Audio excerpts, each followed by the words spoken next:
Phil and the smartest man. Keeping it 100. Keep it 100. So chase greatness and start understanding that he's going to make everybody better. Tape never lies. I don't want to see your tape breakdowns if you cannot show me things that are negative about a guy that's on your current team. Hashtag chase greatness. Hashtag take that. Keep it 100. Because I'll make this one more time clear. Caden Whitlow, cut it. Keeping it 100. He is the best quarterback I have ever scouted on tape. The Chicago Bears select.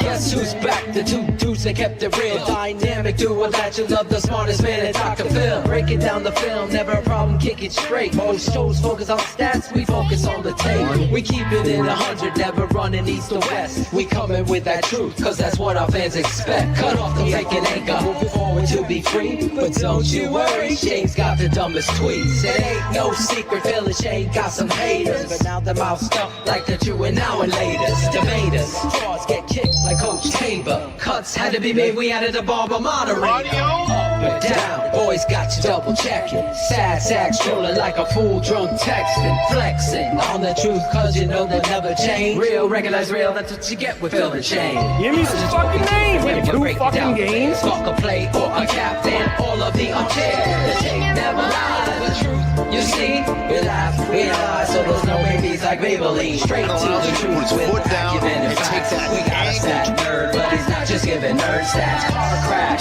big impact like trip sack. Every Wednesday night you got the smartest damn Phil back. Now we know you're smiling like a fat kid with fun dip. We're back better than ever and we keeping it 100. Keep it 100. Draft Dr. Phil and the smartest Keeping it man. 100. Keeping it 100.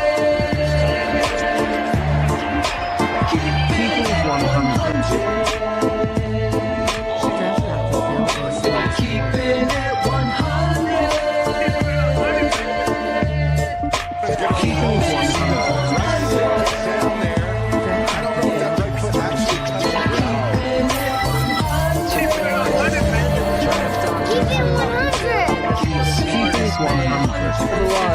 Yeah, exactly.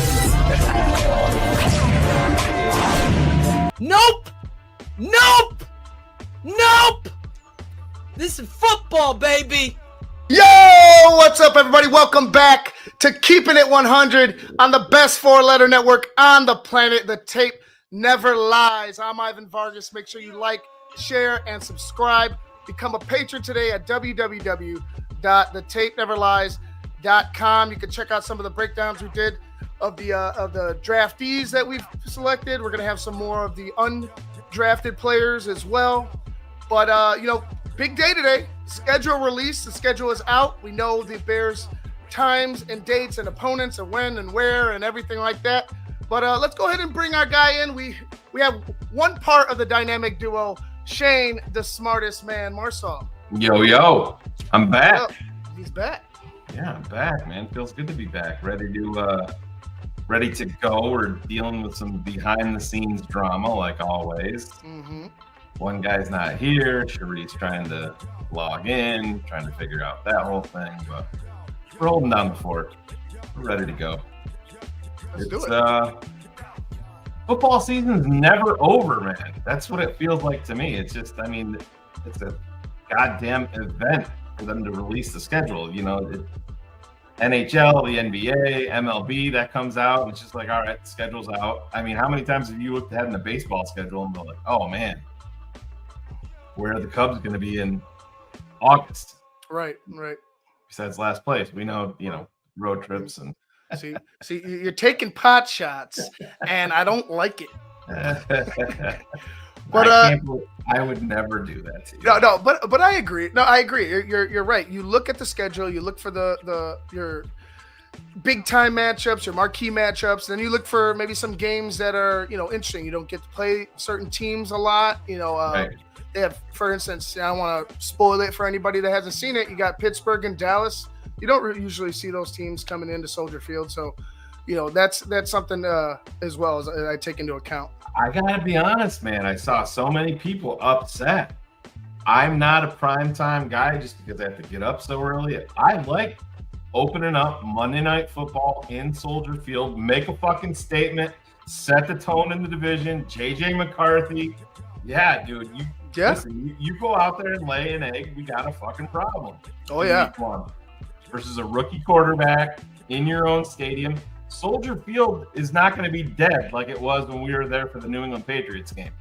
Now, it's going to be hopping, man. You'll probably be there. Sean Stewart will be, all ready to go. People will be going crazy. Jim will be there. Probably Kerry Franklin will be in town. Right. Everybody going, man. But I look back. Tom Boson might be there. Yeah, there you go, dude. I'm not against it at all. Set the fucking tone. Yep. Right from fucking jump, man. And again, I understand Minnesota and their defensive coordinator Brian Flores, not giving up. He's given up 30 plus points 7 times in his career as a defensive coordinator. 7 times. And 4 of those were to Ben Johnson. Well, I like that. I like the fact that we have a guy that's offensive minded, a guy that not only offensive minded, but you could tell he's all about football. Guys are starting to really, get to know him some more. You're going to see him really come alive during training camp. But, I agree. I totally, Shane. I don't know why anybody would not like that. Hey, man, fucking put up or fucking shut up. Like, you're afraid of the spotlight? You're afraid of the of pressure? Then this isn't the fucking sport for you. Yeah, you know what I mean? Like, why would you be worried? As a fan, even as a fan, like, no, this is the team you want. These are the opportunities you need to seize if you want to get to that next level. And for anybody shying away from that is foolish. Don't be. If you want to be a coward, go cower somewhere else. But the Bears need to step up. Somebody, is my mic jacked up, Ivan, or do I sound? Yeah, you sound like, I was going to mention that you sound like you did the last week. I'll have to let me bounce off real quick and go ahead. Check it out. Yeah, but again, just reiterating the point. This team, you shouldn't be afraid anymore. Like, if you're afraid, get a dog. I don't know what to tell you. These are professional athletes. You're looking to get to the Super Bowl, correct? Well, I know you can't win the Super Bowl in September, but you need to put a little pressure on Caleb Williams and see what comes, from it. Caleb does need a lot of, he needs a lot of things to go well for him, I think, in order for this narrative around the league to shift, right? The narrative here is the same.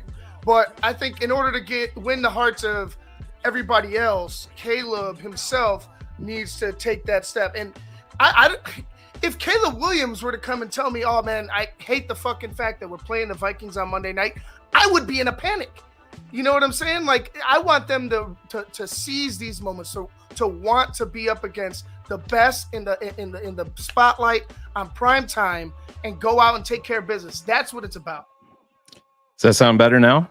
Yes. That All sounds, right, yeah. yes. I don't know what's going on with StreamYard. Cherie can't log in. It kicked me out. I turned my camera off. It wouldn't allow me to. Yeah, it's got my audio all jacked up to defaults that I've never set. So there's obviously something going on. But no, man, I agree with what you're saying. I am so over, I think the fan base in Chicago gets just as guilty because we've been beaten down so much. You're like, oh fuck, here we go again. It's going to be a primetime game.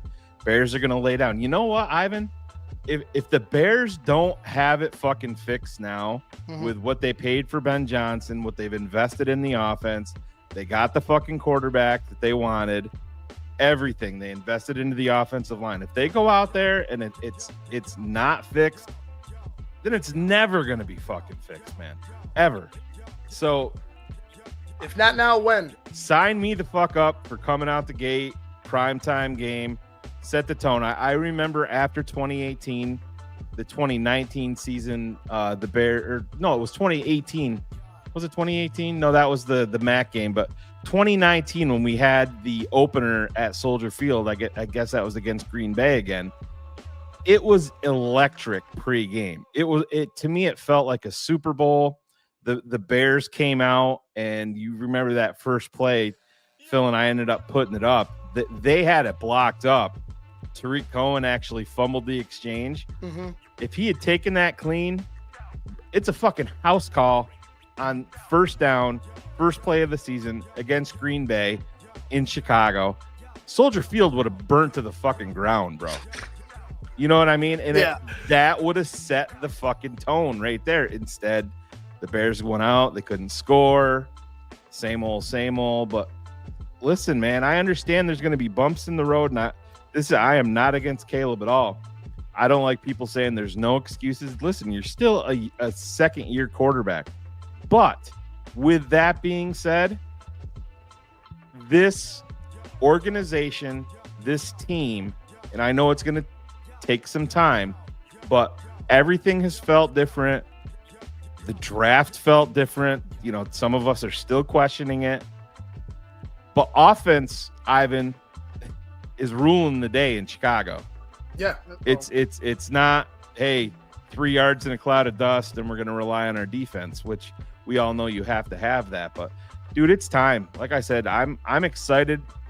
Monday Night Football, let Minnesota come here and punch him in the fucking mouth and then go to work against Detroit in week 2. Yeah, that's two big, important games divisional games off the bat. Yeah. You know, again, like I said, this is the time. The Bears can be up 2-0, you know, in the division, you know, an overall record. You know, I need to see them perform better than there needs to be a reaction, right? None of this first half we fall asleep because we can't move the ball 4 yards. You know, we adjust at halftime and then we're trying to scramble in the fourth quarter to try to salvage a game. And that shit is done. Ben Johnson should, and I believe the way, you know, you hear about him, the way you kind of see how the rookie minicamp played out. I want to see some more intensity. I expect more intensity. Goddamn right. During training camp. Ivan, if they come out and they pussyfoot and it's, you know, I understand veteran days off for guys like Grady Jarrett and you know, Joe Tooney and guys like that. These guys have to come out, and you know what? If somebody gets injured and you lose somebody in training camp because of a physical practice, it's gonna suck. But you know what? To me, at least they were doing the right fucking thing, and they haven't forever. Mm-hmm. Matt Nagy and the Chicago Bears after 2018 thought the only thing that could stop them was injuries, and that wasn't the truth. That was the thing. That's why everything turned to Club Med. Yeah. You know, Flus came in. When Flus got here, it was, you know, get your track shoes ready. And how long did that last? He held Jalen Johnson, if you remember, he held Jalen Johnson accountable that first offseason and demoted him. Mm-hmm. And then that was about the biggest stand that he took in his tenure here. When you think about it, and I almost feel like it was forced. Like he almost had it forced because you were also dealing with the Roquan situation. And now you can't have a veteran who's probably going to be on his way out influence a rookie who just are a second year player who just got there. You know, you can't have that where now he's on his way out, but he's also kind of poisoning the well as he leaves. You know what I'm saying? Like, you can't have that. So, but on top of that, like, he faded in big spots. Matt Eberflus, that is. In big spots, he just seemed to, you know, sulk or you know, move back, that Homer Simpson gif where he just kind of sinks back into the brush.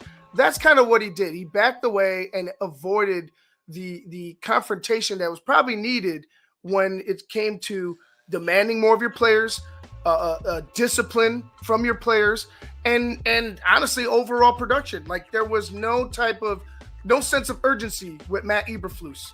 It was just like, all right, we're gonna get through this. Oh, next week we'll have it fixed. No, you fuck. Next week, it was 16 weeks ago. You know what I Right. mean? We're about to be done with the season. You needed to figure it out, and that's why he's gone. Talking about figuring things out, I brought this up with Ryan Cox and Cars earlier today. Ivan, I'm going to read this away schedule for you, and I'm not going to tell you that. Well, you'll be able to figure out, what division it is because they're the division games. But this is the road schedule: at Green Bay, at Baltimore, at Cincy, at Kansas City, at Washington, at Philly, at the Rams, at Minnesota, at Chicago. That's the Detroit Lions road schedule this year. You talk about a fucking gauntlet, and you talk about, the Bears trying to adjust to new leadership. Detroit's got some of that too, man. That's all of this plays in. I know the Bears schedule is tough, but man, they have a fucking chance to come here if Ben Johnson gets these guys cranked up and ready to go, and you set the fucking tone early, punch somebody in the face early, and get going with a young team and some nice veteran leadership.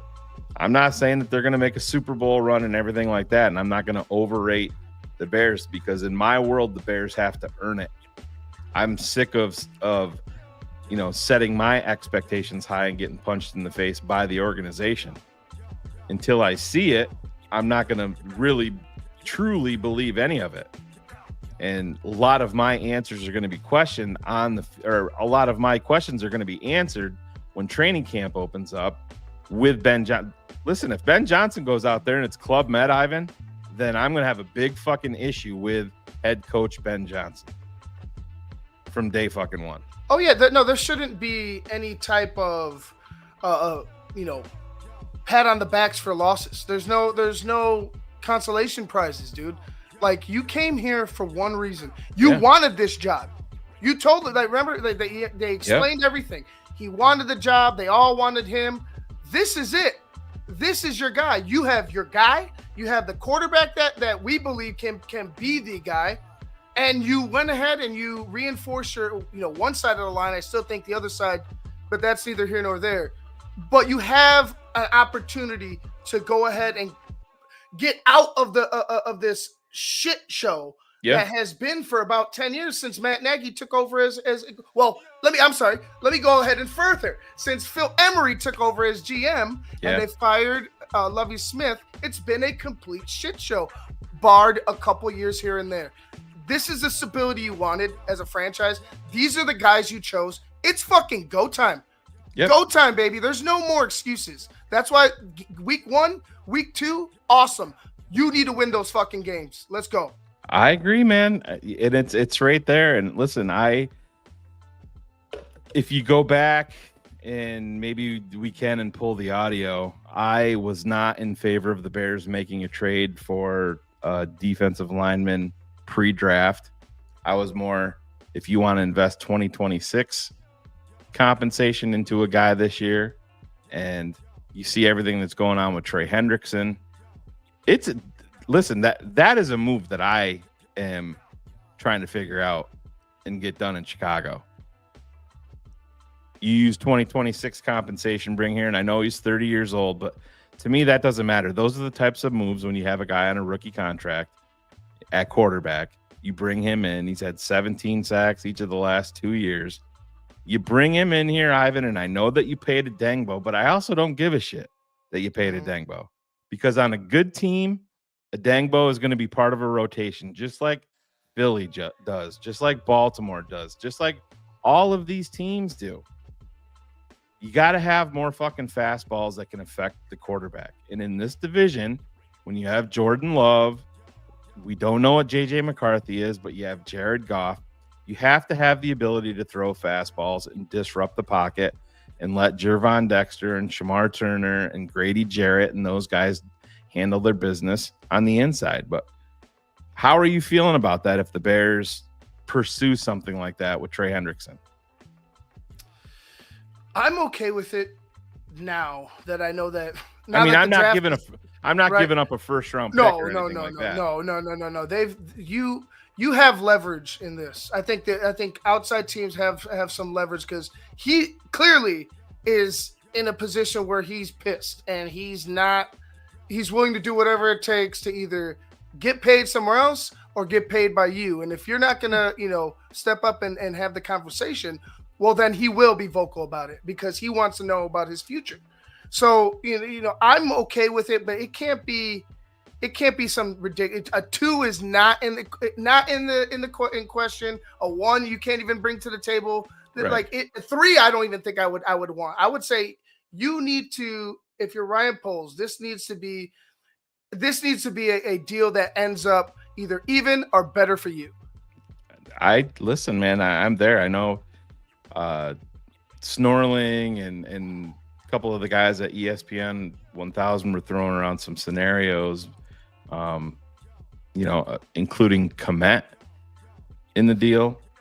Mm-hmm. And again, man, I'm open to all of that. Yeah. You listen, and I know that people love Montez Sweat. Montez Sweat is a very good player. He's paid like an elite player. He is not an elite pass rusher. That is just a stone cold fact. He's had double-digit sacks one time in his career, but he was not healthy last year by any means. When I was in Buffalo, you should have seen the guy. I mean, yeah, you're looking at a guy like 28 years old, 29 years old, whatever he is right now, and watching him walk around, I said to my son, I'm like, man, he's hobbled pretty good over there. And then he, re-injured it. But they have to have more, Ivan. They did not address it in the draft. I mean, just to beat a drum, if I would have told you and Phil we're going to come out of the draft and the Bears will not draft an edge player, you'd be like, bro, come on. There's no shot at that. Right. None. To me, Hendrickson, listen, is he great against the run? No. But he can affect the quarterback. And he's done it on a consistent level. Dennis Allen was in New Orleans when he was drafted. The history is there. You're telling me that Hendrickson, Sweat, and Adangbo as your top 3 edge guys, that to me has the potential to be exciting. Do they still have work to do? Yeah. But when you're telling me that it's Sweat, Adangbo, and Austin Booker or Daniel Hardy, listen, man, that is a cavern. And I'm not down on Austin Booker. I'm also not going to overrate him. And I know people love Daniel Hardy. Daniel Hardy has 0 sacks in his career. Austin Booker had 1 fucking move, and then if it wasn't effective with that, he got washed out. Ivan, you watched the tape. Oh, yeah. He's got a lot of work to do. Oh, yeah. Bring in a proven pass rusher. That's going to make Jervon Dexter better. That's going to make Shamar Turner better. Grady Jarrett.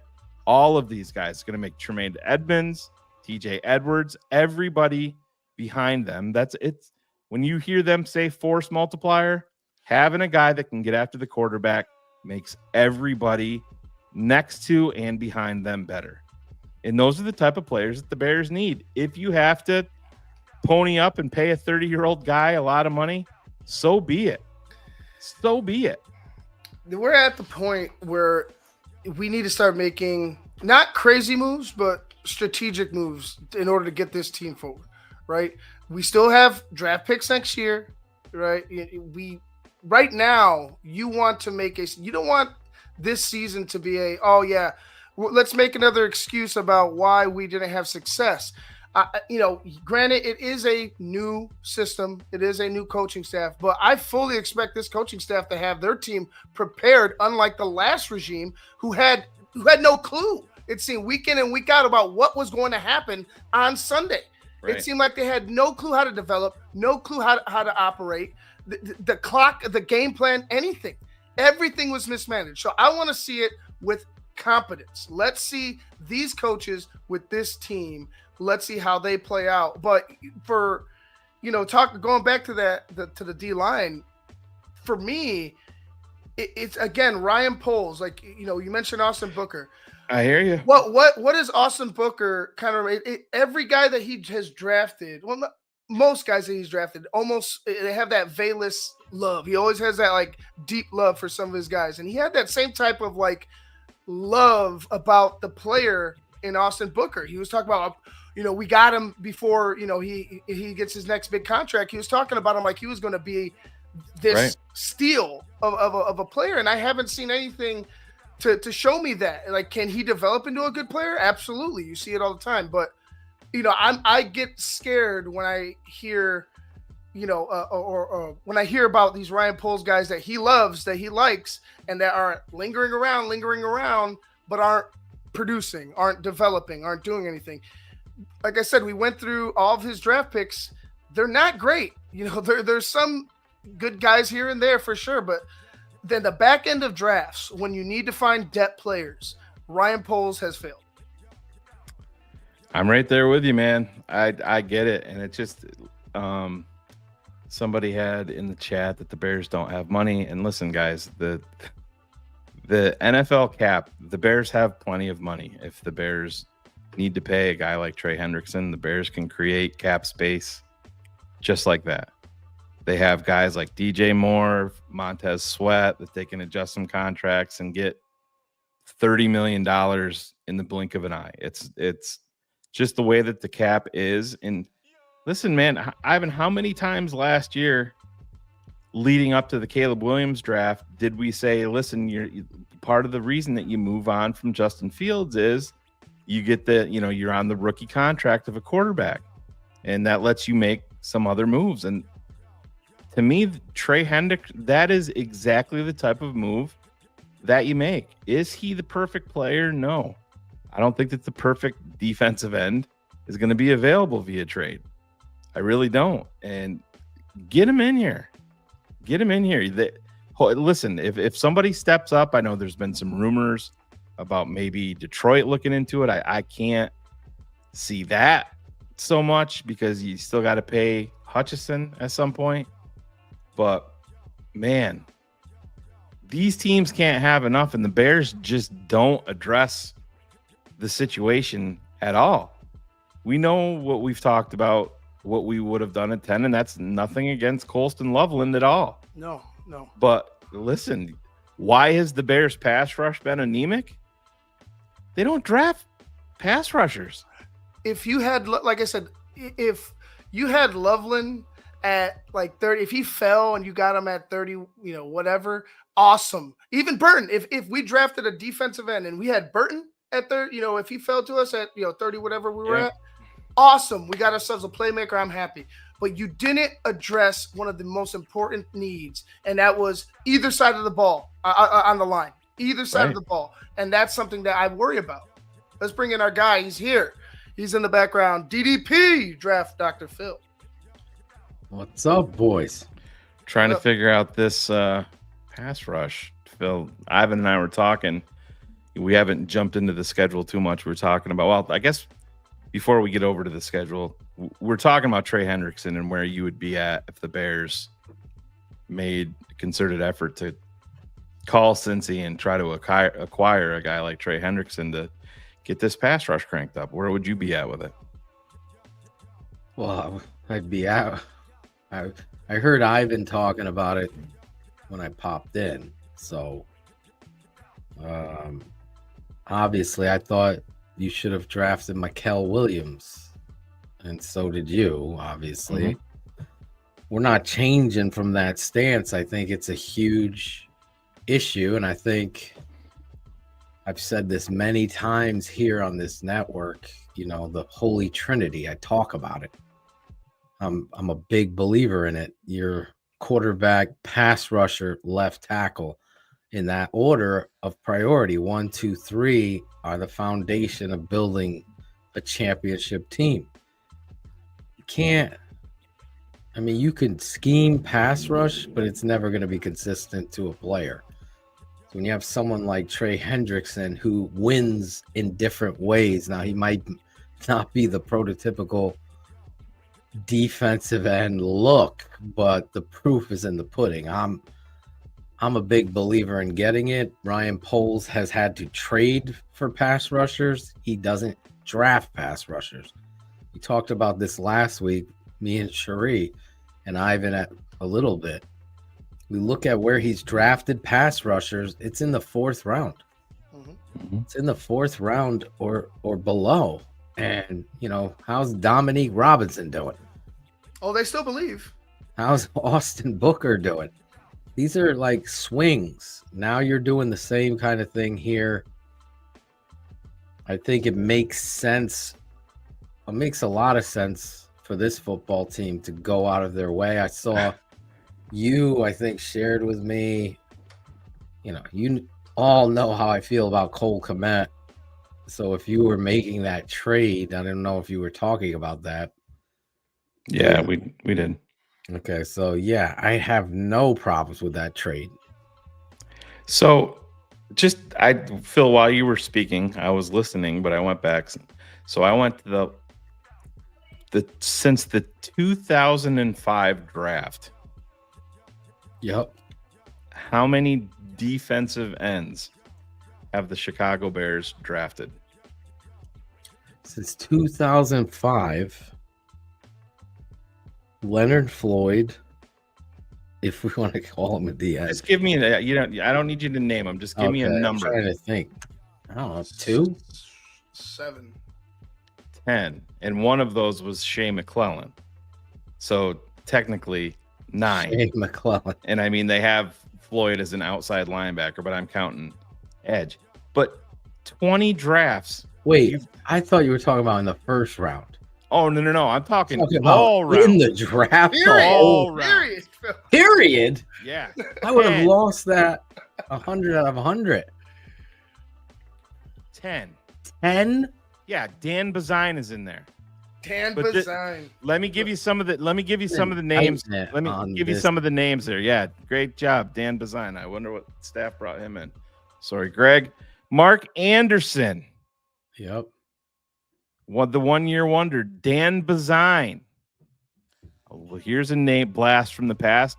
Irvin Baldwin from Michigan State. Yes. Now they have Henry Melton down here. He was not a defensive end, so I did not. A 3 technique. Right. He was a former running back, believe it or not, at Texas. They have him listed as defensive end, so I did not count him. Jerron Gilbert, depending on what they have, other deep tackle. Right, exactly. But then you're getting up into Corey Wooten. You're getting up into Shea McClellan in 2012.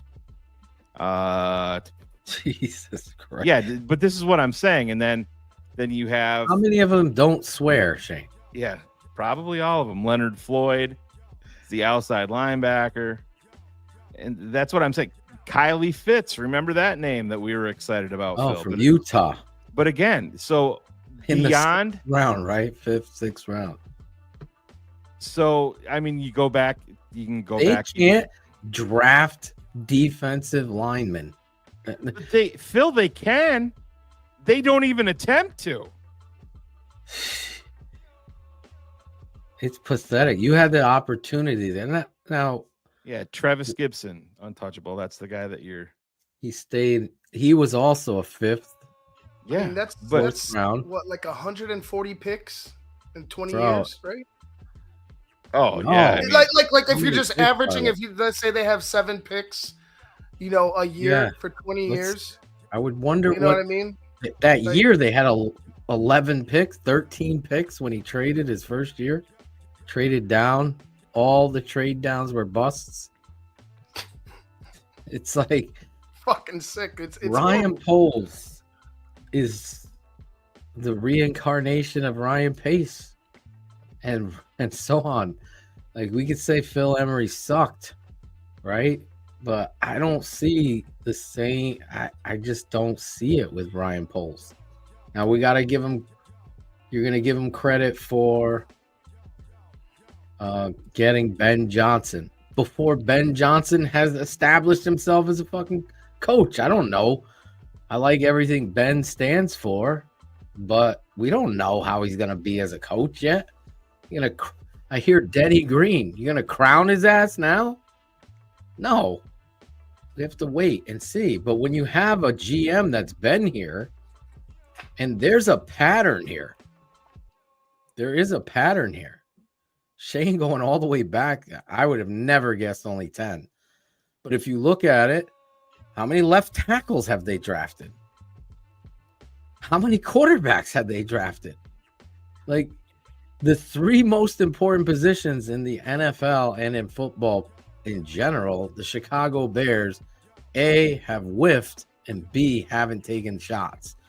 And that's why you're in the doldrums. So when you have an owner that's soft as 162 picks since 2005. 162 picks. And you've drafted 10 defensive ends. It's an and invite. it's almost non-existent early. I mean, you're talking Leonard Floyd. It's just neglect. It really It's is. And negligence. Leonard It's gross Floyd was negligence. Yeah. That was like my worst night of draft because I just hated Leonard Floyd. I just didn't see it. He's a scheme guy. Yeah, and so don't forget, I only went to 2005. Michael Haynes was 2003. So Right. we didn't even get back to there. And you remember 2004 was the Tommy Harris draft. They addressed defensive tackle a lot. They can't find defensive ends. They trade or sign them. The pattern is still the same. But Phil, this is the thing, and think about we brought this name up, and you know, God rest his soul, Gaines Adams, 26 years old. The Bears, he was a top 4 draft pick. The Bears traded a second rounder for him. Unfortunately, he passed away in his sleep at 26 years old. So what did the Bears do to make up for that? They opened up the Brinks truck for Julius Peppers. So what does that say? And listen, I don't give a shit what Jerry Angelo or Greg Gabriel or anybody says. Now, do you think that if Gaines Adams didn't die, that the Bears were going to go out and pay Julius Peppers? No, they fucking weren't going to. They would not have signed Julius Peppers. The only reason they didn't have a first-round pick because of the Cutler deal, and their big acquisition. You had no first-round pick with the Cutler deal. You traded a 2 for Gaines Adams. So you had nothing until round 3. Your second-round pick died at 26 years old. You wouldn't have got Julius Peppers. I think we see a lot of the Chicago Bears. When you pull back a little bit, stop listening to the radio broadcast that's looking for a topic every day to create controversy. When you look at the reality, some of you hate to hear negative. But if truth is negative, what do you want to hear? That's called living in a fantasy world. TTNL, we're not going to do that, man. So it is negative because the Bears have sucked. They have.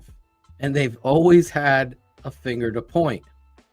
And nobody's pointing thumbs up at Hallis Hall. Nobody.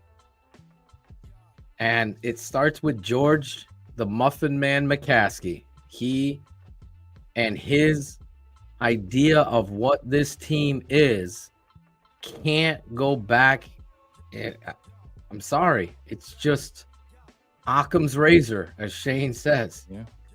If you can't recognize there's other means of winning, that they ain't all choir boys, as Mike Singletary said, then if you have an owner that's impeding this stuff, you can't draft this guy. Mike Green, I worry about what the public opinion's going to be. But then Mike Green goes into the NFL and becomes a Hall of Fame pass rusher. Warren Sapp, Reggie White, go down the list of these guys that you recognize on tape. There's too much evidence that Ryan Poles looks at the RAS score and not the tape, and the personality is a part of George McCaskey. Look at he's a great kid. And that's first to the tape. And it's happened too many times for me to say, okay, it's not a coincidence. Angelo did not draft Urlacher. That was Mark Hatley. So you're Mark 100% Hatley, wrong. Urlacher, Charles Tillman, Angela. Still not in the Hall of Fame. Yeah, Angelo did draft a Hall of Famer in Devin Hester. Yes. One Hall of Famer. Should have. Who drafted Olin? Mark Hatley. Yeah. Yep. 1998. We wouldn't have had Olin Kreutz if George McCaskey was the owner. That's a problem. You got to take the understanding that these are young kids that are going to make mistakes, but the tape is going to trump it all. Then you're going to sit down with them, and then you're going to see what you get from that. But So I just can't. Patterns here. There's two. I just cannot get over not addressing. I mean, Defensive end. every single year we talk about the line of scrimmage and everybody defaults to offensive line. I mean, you brought up Olin. How many times have we talked to Olin on here? And you get what you pay for. Well, the Bears have paid premium prices for pass rushers, and I get it. I love Khalil Mack, but you also gave up 2 first-round draft picks for him and then gave him a franchise-altering, market-shifting deal on top of it because that has been their MO. That shit has to change. Has to. I mean, it's lunacy. Who the fuck doesn't draft defensive ends?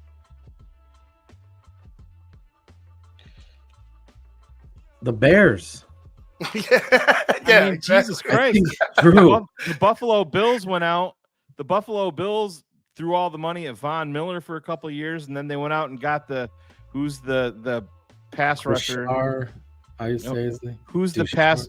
No, the pass rusher, Bosa. They went out and paid Yeah, Bosa they got Bosa. this year, and then they still went out and drafted Landon Jackson. Yep.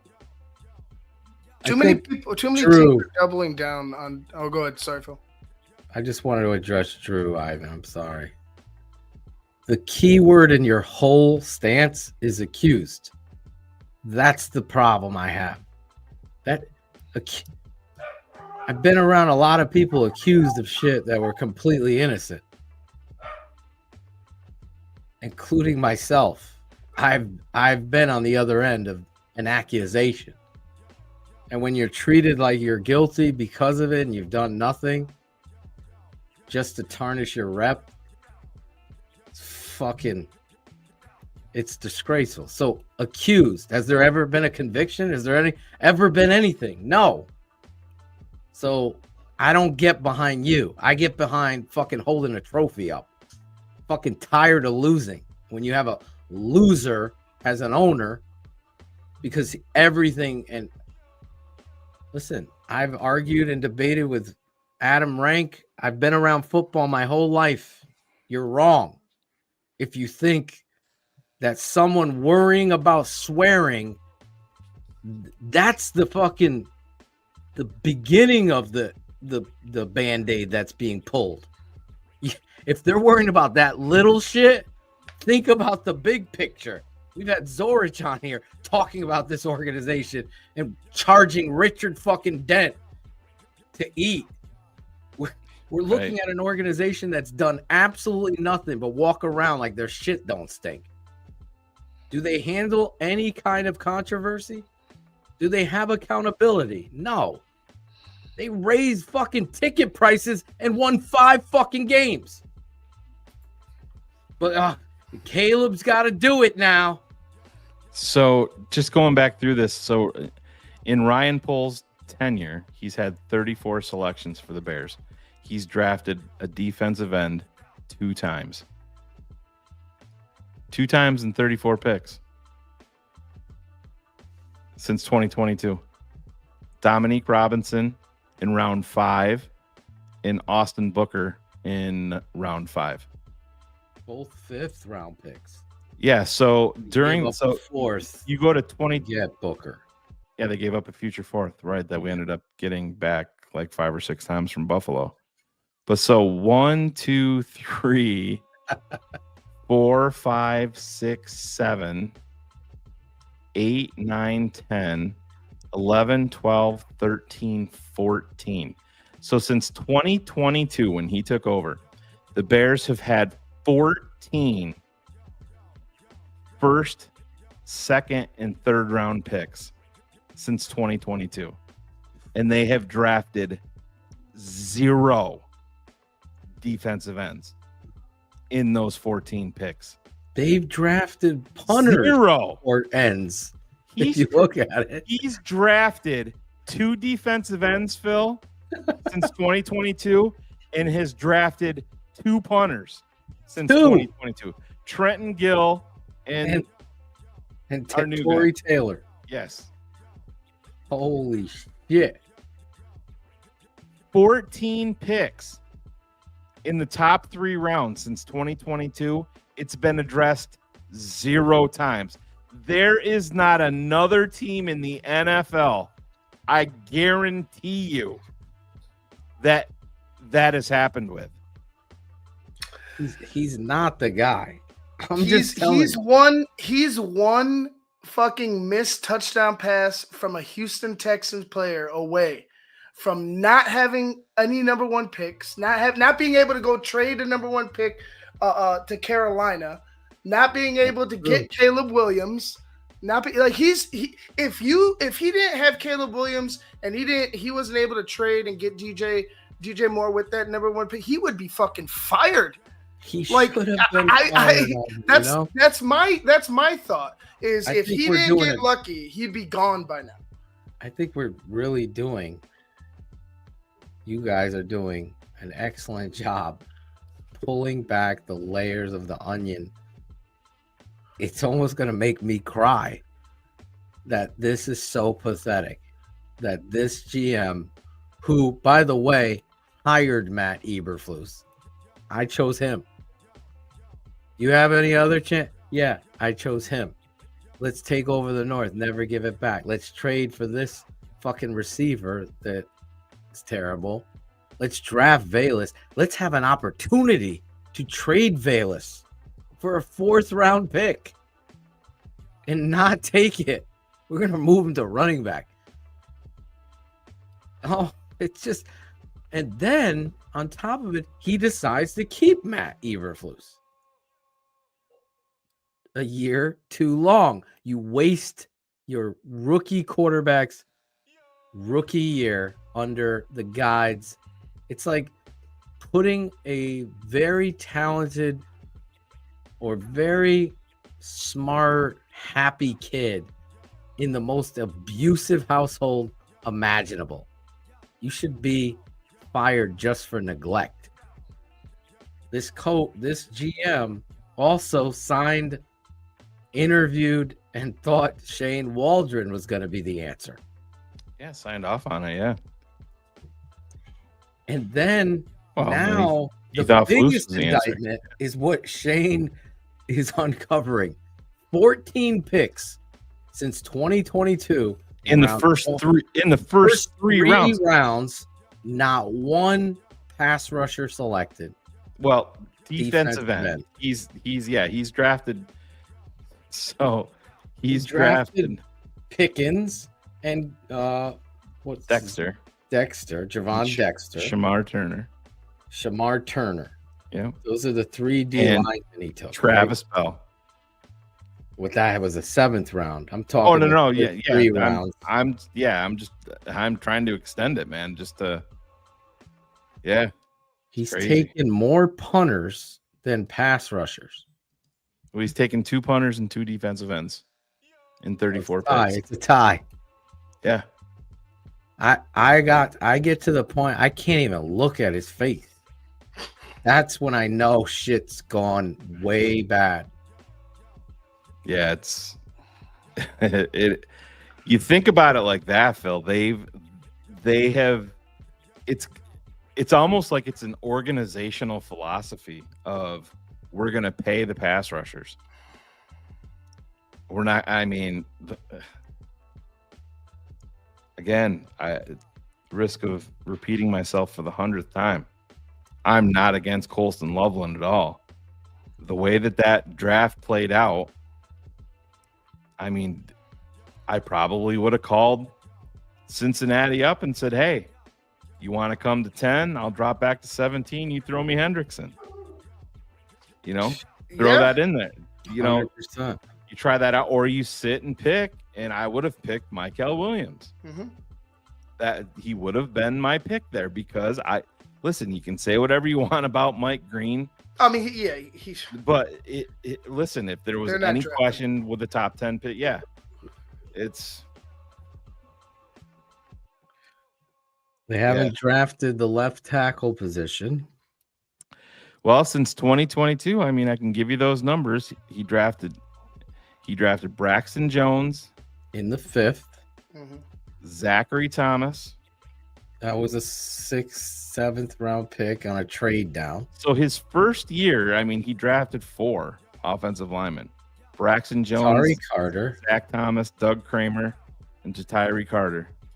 And then the next year, obviously, was Darnell Wright. All of those guys were late round picks. Yeah. Sure. So, Braxton again, he treads lightly in the fucking where the game is won. Yeah. Phil, the highest beyond Darnell Wright, the highest offensive lineman he's ever drafted was this year, Ozzie Pillow. And then beyond that, it's Karan Amagaji. And then drafted Amagaji in the 3rd. Once you get past that, it's Braxton Jones. Jesus Christ. And I mean, let's be honest. Doug Kramer's played more snaps at fullback than he has at center in the NFL. Good stuff. Go Bears. Go Bears. There we go. Yes, guys, listen, we have don't look at the Bears cap space and say, oh, we have no money left. They can create cap space. They can go like 30 or 40 million in the snap of a finger. And if they go to DJ and Montez Sweat, it's very, if they have a deal in place for Trey Hendrickson, they can go do it easily. So please, I've seen that question like 15 times already. The cap is easily manipulated. And I don't want to hear you want to see what you have behind Sweat and Adengbo. Listen, those guys are here. Adengbo, to me, on a good team is your third wheel. And you're hoping that he's your complement. You're hoping. You don't know. If I was to guess, Adengbo is going to be a guy that's going to get you 5. He might have the random year when he gets 9.5 or 10 sacks, but he's going to be the guy that gets you anywhere from 5 to 7 sacks. That's fine. Is it sustainable for an elite level defensive line and a top flight pass rush? No, it's not. Listen, I like Alex Brown. His career, because the Bears have just not drafted defensive ends, has been pretty overrated by most Bears fans of saying that he was, a top flight defensive lineman. He wasn't. He was solid. He was solid, right? And funny you brought Alex Brown. That's what I was thinking. Solid, but not finisher. Consistent winner in the edge. Mm-hmm. You had that with Khalil Mack. You had to trade for. You had that with Julius Peppers. You had to trade for it. You had it with Adewale Agunleye. You traded for that. You can't draft them here. You're not doing it again. When something continuously happens, there is a stench, a smoking gun. Ownership and the hiring of the GMs are you impeding the GM of taking Mikel Williams or Mike Green in the 2nd round? Right. So let me give you these numbers. These are season by season sack numbers. I'm going to bounce, guys. I'll see you guys later. Yep, see you, Ivan. Thanks, bro.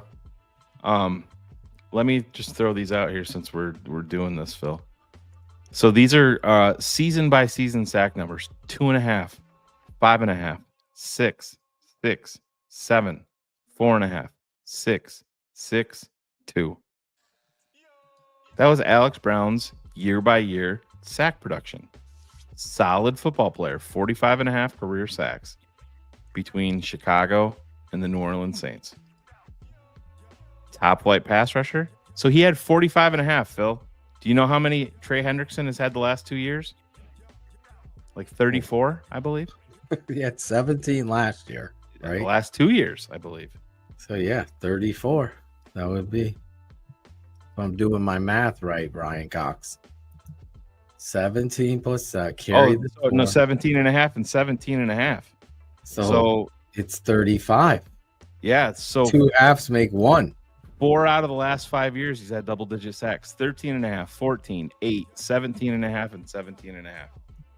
And you're not going to approach this team about that? Come on, man. It's right there. Well, it was right there again in the second round. It was right there in the first round. Listen, I like the Loveland player. I'm interested to see what Ben Johnson sees that he's going to do with that. He is not Brock Bowers. So I don't know. For me, the priority is pass rusher. If we were to go into the offseason looking at, there was 2 priorities, left tackle and pass rusher. But pass rusher is more important in my book at this stage because you could have gotten, I know some people are going to debate it, but my film study said Ursary will be a top flight left tackle in this league. Yeah, Javon, he's not Brock Bowers, man. He's just, listen, I hope he is, but when was the last tight end taken in the top 10? Brock Bowers. He wasn't taken in the top 10. That's right. He went 12. Yeah. The last tight end taken in the top 10 was Colston Loveland. Before him. And then before that was the kid in Atlanta. Gonzalez? Oh, the kid in Atlanta. Pitts. Yeah. Fuck, Pitts. But then he had a 1,000-yard campaign as a rookie and is pummeled. When did Hawkinson go? Second round? He was in the teens or late, right? Was he a first-round pick? They traded him for a second round. Yeah, I think he did. Oh yeah, my somebody God. Forgot about Eric Ebron. Jesus Christ. It's crazy that when you pull back the layers of this onion with the Chicago Bears, there's a stench. They don't solidify the pass rush. It means we don't have these young. I mean, I remember Harold Landry in that draft, passed up on him. There's plenty of pass rushers in this draft that they passed up on. Yeah. No, I get it, but like I said, it is what it is, man. It's when you put numbers to it, it's startling, and then you wonder why, you wonder why there's zero sack production, and that's why. You're not sacking the quarterback because you're not drafting pass rushers. You're not developing them. You're letting their blueprint has been, all right, you develop, we'll pay. I mean, they paid for Adewale Ogunleye. Was he what they needed? Yeah, it was what they needed. They made a Super Bowl run with him. Was he an overpowering, dominant pass rusher here? Wale, I mean, what did he max out at? Did he get 12 maybe one year? I don't even think He had a double-digit year. But I mean, I think Mark Anderson led him as a rookie with 12 and a half, right? I believe so, yeah. Yeah. How to Wally a Gunley. Yeah, but these so guys set the edge. Again, Deo has to define who he is.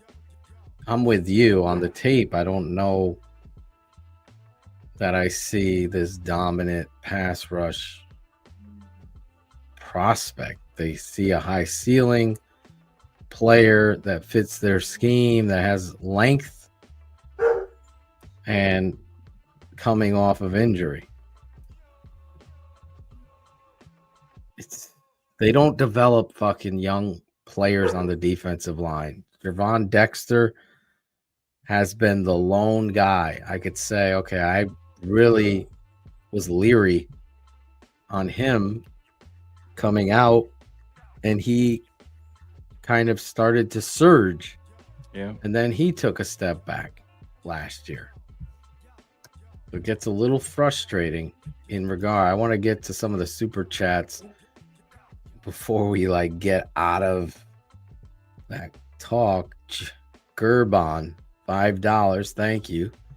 It's malpractice to have left this draft without a DN and a better running back. Pulls reaches at all the wrong times. I'd rather reach on Scatterboo than Hippolyte. Bro, I'm with you 1,000%. 1,000%. Yeah, and I mean, down the Hippolyte for our patrons. I just see an average. You could have had this guy in the 7th round type. I hope I'm wrong, but I just don't see it. Shane. The sad part about it is, Phil, is to bring up defensive end again, is every time Hippolyte is out there, and we'll see how he does, but I'm going to be watching Jack Sawyer's production in Pittsburgh to see what he does. 100%. This is the thing, and listen, I know people get nauseated by me bringing up this team, but it's just because I'm around it with my family. I watched a little breakdown of Howie Roseman in the draft room, and they were heading into day 2, or they're heading into day 3 of the draft, and he sat everybody in the war room down, and he's like, listen, I understand teams need depth, but we don't draft that way. I want to go out and get guys that we believe that can come in here and start, even if we have somebody ahead of them that's better right now. We want guys drafted on this team that we believe can come in and start. And that's the thing. That's how you do it. Did you draft Ruben Hippolyte under that philosophy? No, you fucking did not. Amen, bro. No, you did not. That gets me so. Howie Roseman speaks my language, and that gets me fired up. And then it gets me so disheveled to you knock it out of the park, because GM Ryan Pohl, let's draft a high upside guy, possibly, maybe, or he can help us on specialty. It's like, what are you fucking doing? Phil, we can't undersell special teams. Are they important? But forever, that's what the Bears have. Oh, listen, this guy is. How many times have we heard special teams demon? How many times have we heard that? Oh, he's going to be a special teams demon for us. And it's just, no, dude. When it made me sick listening to Howie Roseman say that, because I hate that team. But I'm like, that's exactly the fucking talk that I would have with my scouts and coaches. I'm drafting guys that I think can start. If you don't do it that way, you fucking shouldn't be doing it. So the Bears have had the wrong GM for how many? It's like, right. I don't care. On. I don't care if Dennis Allen wanted him. I don't care. Really, I don't. Dennis Allen want. Where is that? Show me that draft day video of him wanting him. Then I'd believe that he even want. We can go back and yeah, I really wanted him cover someone's ass. It's pathetic. It's pathetic. You disregard the second most important position on the team. And he is an Defensive older end. rookie. He is an older rookie too, by the way. He's going to be 24 in September. Yeah. You could have had a Jack Sawyer there. That would have been a guy that's going to give you everything he had off the edge where you need some help. But instead, it's just over and over again with this guy, Poles. And now if you can't, you have to trade for Trey Hendrickson. You have to. But Phil, before you got on here, I was talking with Ivan. It's the number one thing that the number one sell that they were telling everybody besides talent with Caleb was him being under contract with the rookie quarterback contract. That's so you can pay guys like Trey Hendrickson. Exactly. Look at a lot of people want to know. I don't know what bare minimum's asking me here. Question for you. Would you rather go interior lineman also? They went out and signed a center. They've traded for 2 guards or centers, Ryan Bates, and they signed Lucas Patrick. Neither one of them has made it. Unfortunately, Ryan Bates has gotten snake bitten by the injury bug. We haven't gotten a chance to see him.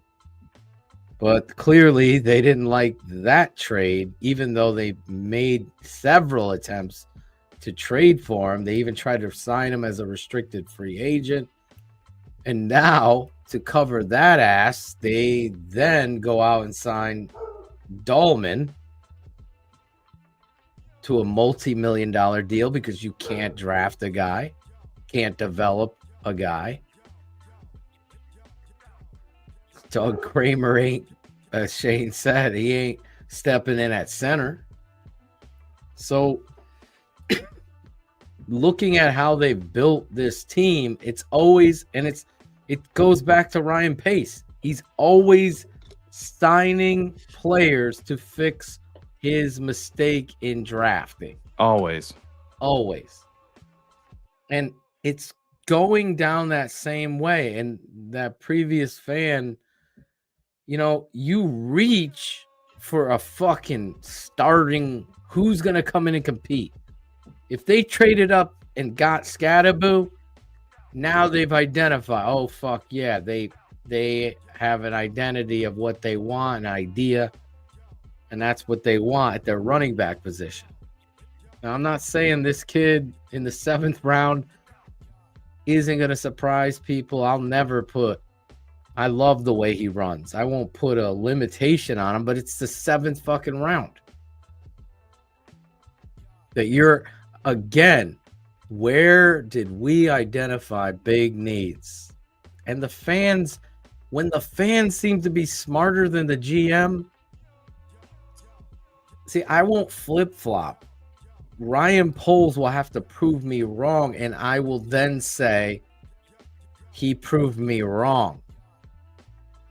But I've beaten Ryan Poles every time. And that's the problem I have with this. We all knew left tackle, pass rusher, and running back were big needs, right? All of us. Phil, Whatever order you wanted, right? But the Bears under Poles went tight end, wide receiver, trade back Poles, get 2 more picks and pick Trapillo, who's a right tackle. We're gonna move him to left tackle, and Shamar Turner, who I happen to like. I like Shamar Turner. But I'll tell you what, if TTNL was drafted, what would we have done? We would have taken Mikael Williams, right, at 10. Yep. If you and I were the GM. I would not have passed Burden. I'm on record as saying that at 39. Right. For me, I probably would have allowed you to talk me into it knowing that I had the 41st pick. I would not trade 41. Yeah, I would have been, and I would have co-signed with you there 100%, Phil. So I would have said, so it would have been Mikael Burden, Williams, Burden, and Ursary at 41. That would have been our 3 pick. At 72, I'm fighting for Scattaboo. I'm fighting for a fucking running back there. Because we got our pass rusher. We got our left tackle. You got a fucking receiver that you love. And now I got my running back. It could have been Caleb Johnson or Scatto, whoever was there at 72. In fact, I can go pull up the draft. I got it right here. So listen, let's see who's on the board at 72. Well, we traded the pick. We were Buffalo again. Yeah, we went down and they took Landon Jackson. He would have been in play for me at 72, even with Mikael Williams. I probably wouldn't have done it, but he would have been in play. But all right, I would have had Princely, yeah, from Ole Miss in play, but I would be fighting for Caleb Johnson or Scattaboo. Yeah, Caleb Johnson went 83. Pick, right? Would we have won the draft with those players? I think Phil. Let's watch their fucking career. Yeah. I'm putting my Shane and me on the line here. That's what I'm okay. Luther Burden was my number 1 receiver in this draft. You take him there, I get it. We've appeased our coach. We went tight end, wide receiver, trade, softer left tackle, doesn't have the temperament, plays a little too high, not that great of an athlete, doesn't have that mean streak, but there's potential there. This is a Ryan Poles reflection pick. It's the same shit. Tyrus, Turner is the one. Yeah. Go away from the grain here. He's a mean son of a bitch. Yeah, he's the guy that the Bears normally don't bring in. Right. He is a mean. Right. I like that. Just let me. And Tyrus, listen. You're right. We don't know. That's what we're saying. Let's watch this, Tyrus. Listen, we're not against. I see somebody in the chat earlier they liked the players that the Bears got in the draft. We like the players that the Bears got in the draft, most of them. We just don't like the process of how they got there and what you're passing up to get there. Like, I'm a Colston Loveland fan. He was my number 1 tight end. Fan of Colston Loveland. Would I have drafted him at number 10? No, I would not have, because I happen to think that winning organizations coming off of a 5-win team aren't drafting tight ends in the top 10. Do you think if Kansas City was drafting 10th overall, or Philly, or Baltimore, or Buffalo, do you think that they're drafting a tight end? Of course they're not. Where are they going to draft? They're going to draft linemen. Offensive or defensive line. Poles is that guy that fucking burns his burgers. That's what he is. He doesn't know when to flip and take it off the grill. Now, Guy, I think you're talking about Hippolyte here. And I want to ask you, I don't give a fuck what DA wanted. What on the tape show this guy, we got to get this guy? There's nothing there. He's fast. He is tough. I will say. So I give you 2 things. Fast and tough. Can't read real well. Gets blocked out. He's smaller. He's 5'11". 5'11". Like I said, I don't give a word on the fucking street. What other team wanted him? As an undrafted, maybe? Stop with that shit. Nobody wanted him. Nobody. So I don't get it. I was wrong about Darnell Mooney. I shook my head like, Mooney? He's so thin. He proved me so wrong. He plays so tough. I still wish he was on this football team. He was a dog. The Bears don't have dogs. They got a lot of talkers. A lot of you got the fucking poodles out there. Right. And that goes back to Darnell Mooney. You remember that entire offseason was the forced relationship where that's all. Justin and Darnell are in Hallis Hall and they're both laying on the floor because you're going home first. No, you're going home first. I don't know. Go fucking work. That was all bullshit. Over par. He wants to fight. He hasn't even played. Bro, what don't you like about Sawyer? Apparently, he did. He's mad. I think he's Sawyer. He thinks he's too small. No, Jack Sawyer? Too small? I thought Guy was a Sawyer. I think Guy was a Sawyer fan. Maybe I'm wrong, but well, we're bringing mid as fuck back this week, Shane. You weren't here last week. I wasn't here for it. Yeah. Oh, Hippolyte's tape is below mid as fuck. So, what does Dennis Allen see on the tape that's gonna say, well, this guy? The only thing that I can conceptualize, like, let's think about moving this kid to strong safety. We got a guy that's coming off concussion. He can move real well.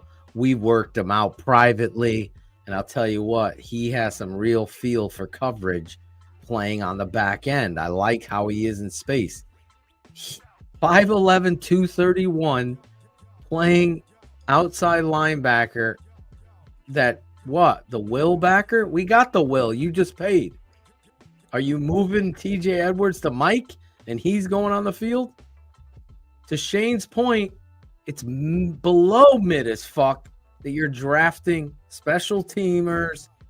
I don't give a shit what. I can fucking find you 7 undrafteds to play special team. I always laugh at that shit. Give me guys that want to fucking tackle and want to win or play or make it, that are hungry. Don't give me some fucking guy that was a all pro or all American and gets late round. Now he's pouting, wish he stayed for NIL money. Don't give me that. Give me the hungry guy. I'll put him on special teams. That's where you win. You don't win championships drafting fucking possible special teams player in the 4th fucking round. And I agree with Shane. You get away with Jack Sawyer there. He's competing to start. That's the kind of that's a dog. And it's not even just start, Phil. He's in the fucking fastball rotation because you need to throw more and more and more at the quarterback, especially in this division with Goff and with Love. And we'll see what McCarthy does in Minnesota. But every other team is addressing this over and over again. Just not the Bears. I mean, in no world, Phil, in no fucking world, if I told you the night before the draft that the Bears are going to draft an off-the-ball linebacker within the first 4 rounds, bro, it wasn't even, and not take a defensive end or a running back at that point with any of the picks, you would have told me that I'm crazy. Not only did it get worse, they waited until round 7. And listen, I like Manangai, the kid from Rutgers. I think he's got some talent. I do. I think he's easily going to make the team. I think he's going to be a contributor. I do. I would even venture to say in last year's draft, he probably would have been like a 4th round pick. I don't think this was a ridiculously deep draft, a running back. But the Bear, you're reaching for a special teams linebacker in round 4 I don't know, man. I appreciate Mike and Thomas because honestly, I'm at the point I don't give a shit what anybody thinks. I know, as God is my witness, we would do a better job than the GMs that the Bears have had. Not looking at past history, just look at what we would have drafted. It gets to the point you have to question. And my uncle Sam Rutigliano was the head coach of the Browns. My other uncle, Larry Pasquale, was his special teams coordinator. He should be in the Hall of Fame of assistant coordinators. If you look at his special team, he had Vi Sikahema, and he was with the Eagles. Shane probably hates that, but I remember the Eagles, Jets, Chargers, Jaguars. It's in our blood.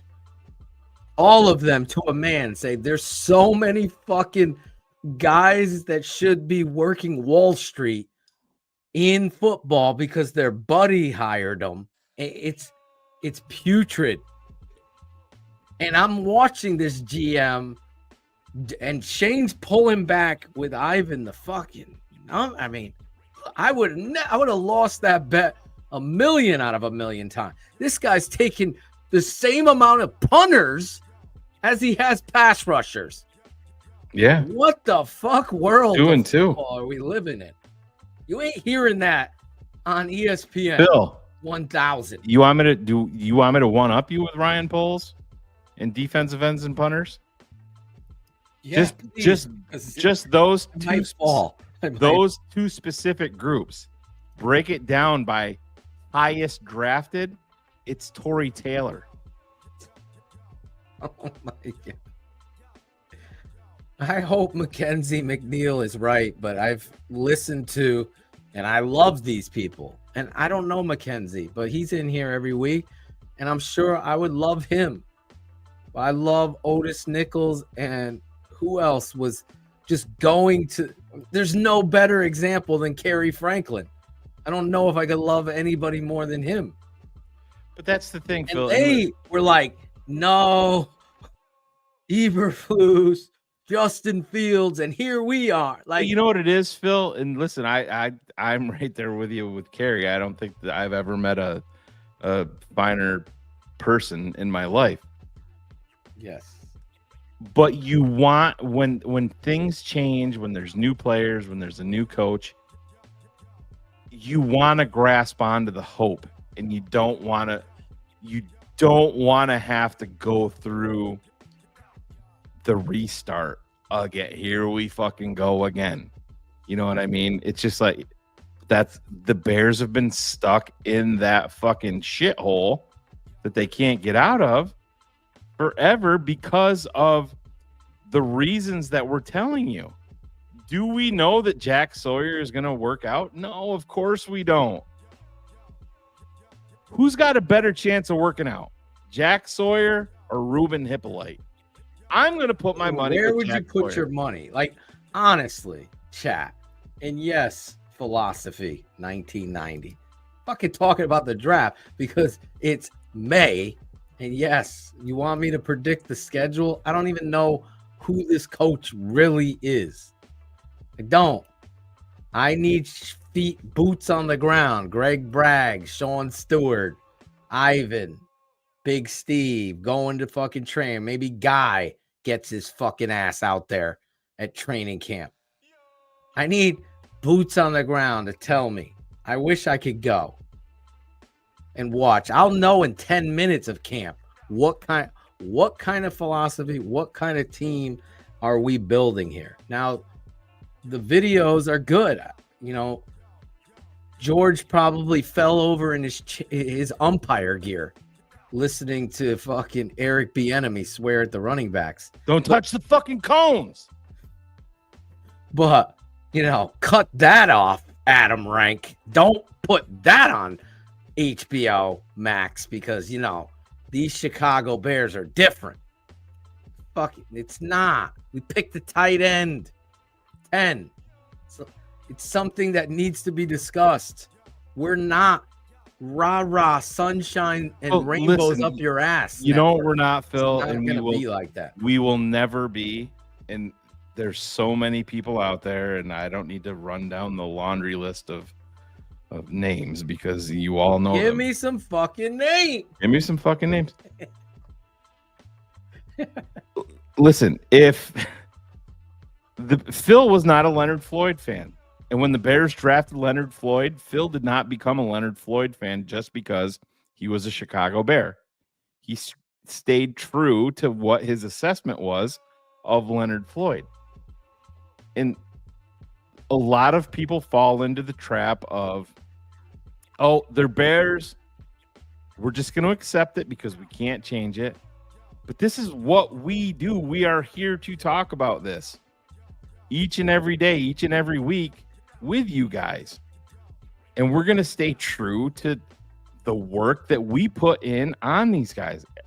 I'm not a listen. I happen to think that Colston Loveland is going to be a fantastic player. I really do feel that way.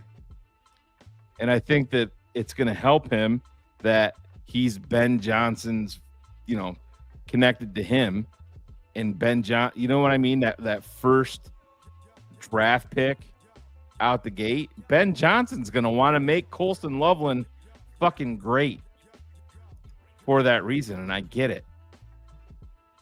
But goddamn, a tight end, top fucking 10. That was why my reaction was the way that it was. It wasn't, oh, fuck, we just drafted my tight end 1. No, it's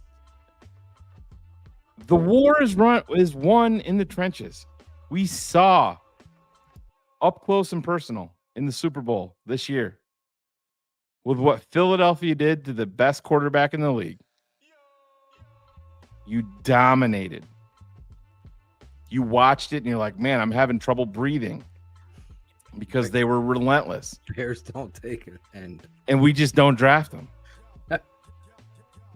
Imagine me at a press conference with these guys. They would be so upset if I was like, why did you ignore for the last 3 years 3 defensive ends? 20 as an organization. I only can ask him. I only can ask Poles. How do you place a higher? Was it a mandate when you were brought here? We don't draft defensive ends, Ryan.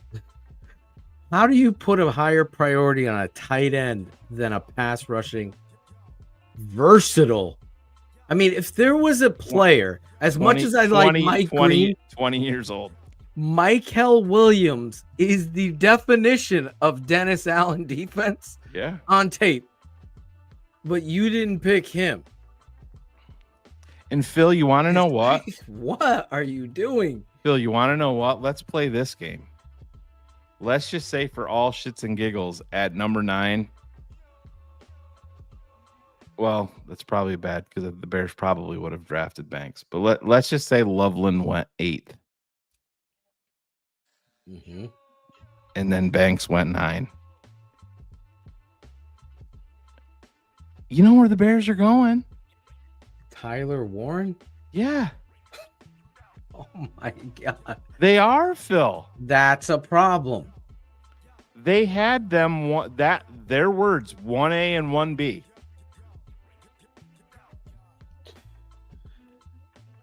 You don't see the problem, people? Indy called.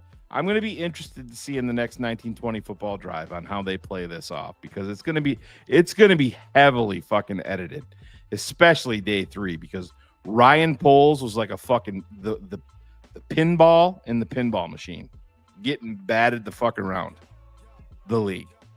He got fucking played. He got worked big time on day 3. 100%. If you so it's going to be heavily edited. Holy fuck, Hippolyte. He fell here? Oh my God. Welcome to Chicago. Bear the fuck down, Ruben. Holy shit. That's what you're going to see. That's what you're coming to the mystique of the Chicago Bears and joining the linebacker tradition of the monsters of the Midway. Sid, I don't know if you're new here, but no one's thinking it's going to change.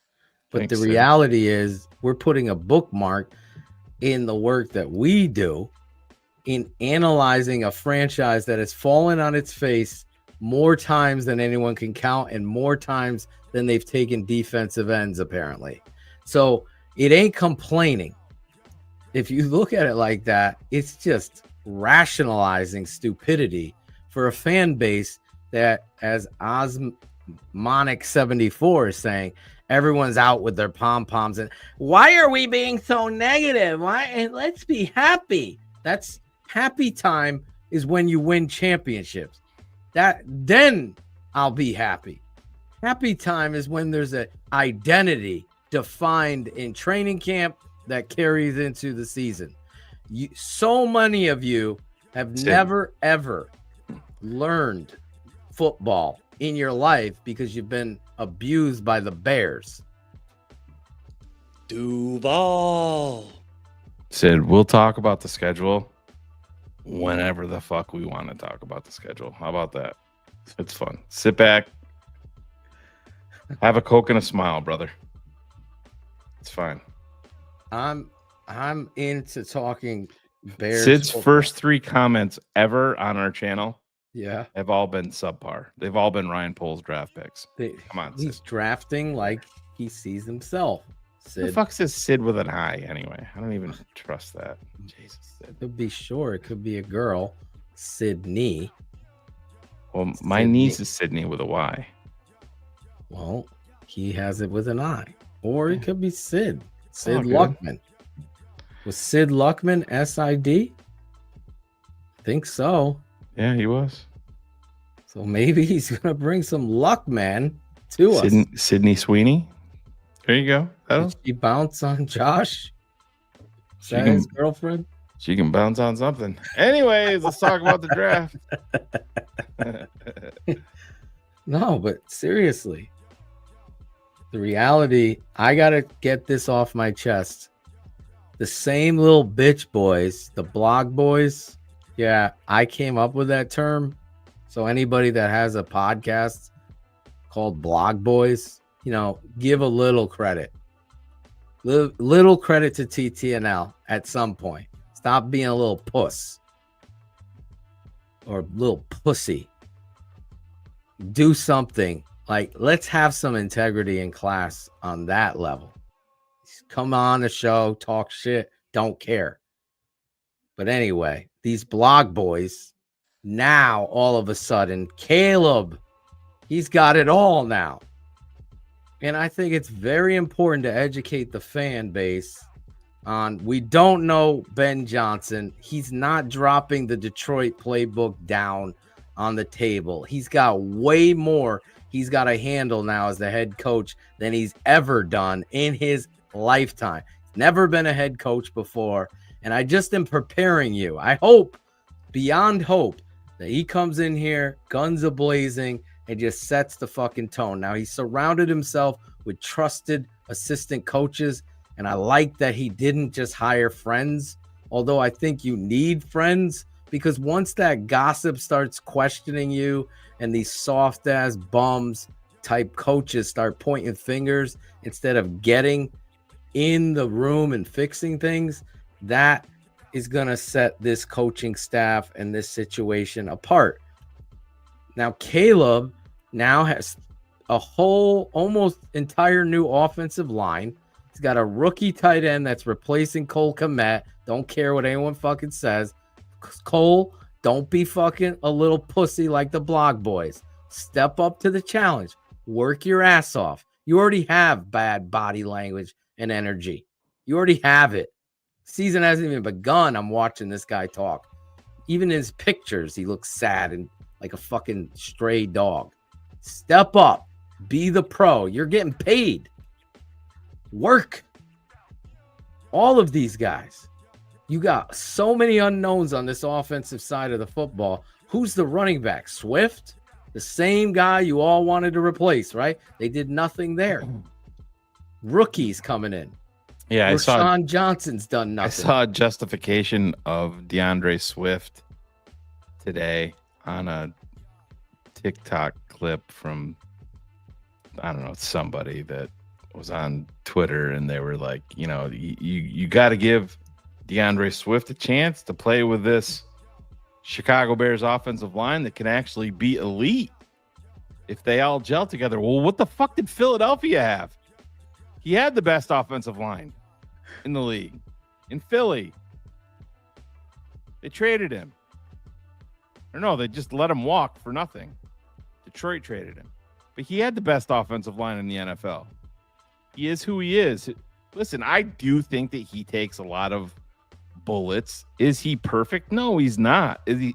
He's very serviceable. Who, he's not Cole? the perfect back. No. I'm talking about DeAndre. DeAndre? Yeah. He's serviceable.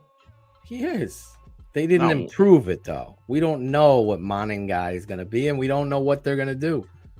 That's why I think it's hilarious. I can't believe no more excuses for Caleb now. Yeah, it's stupid. You know, I kind of alluded to that a little bit, Phil, before you got here, and it's not the no excuses part.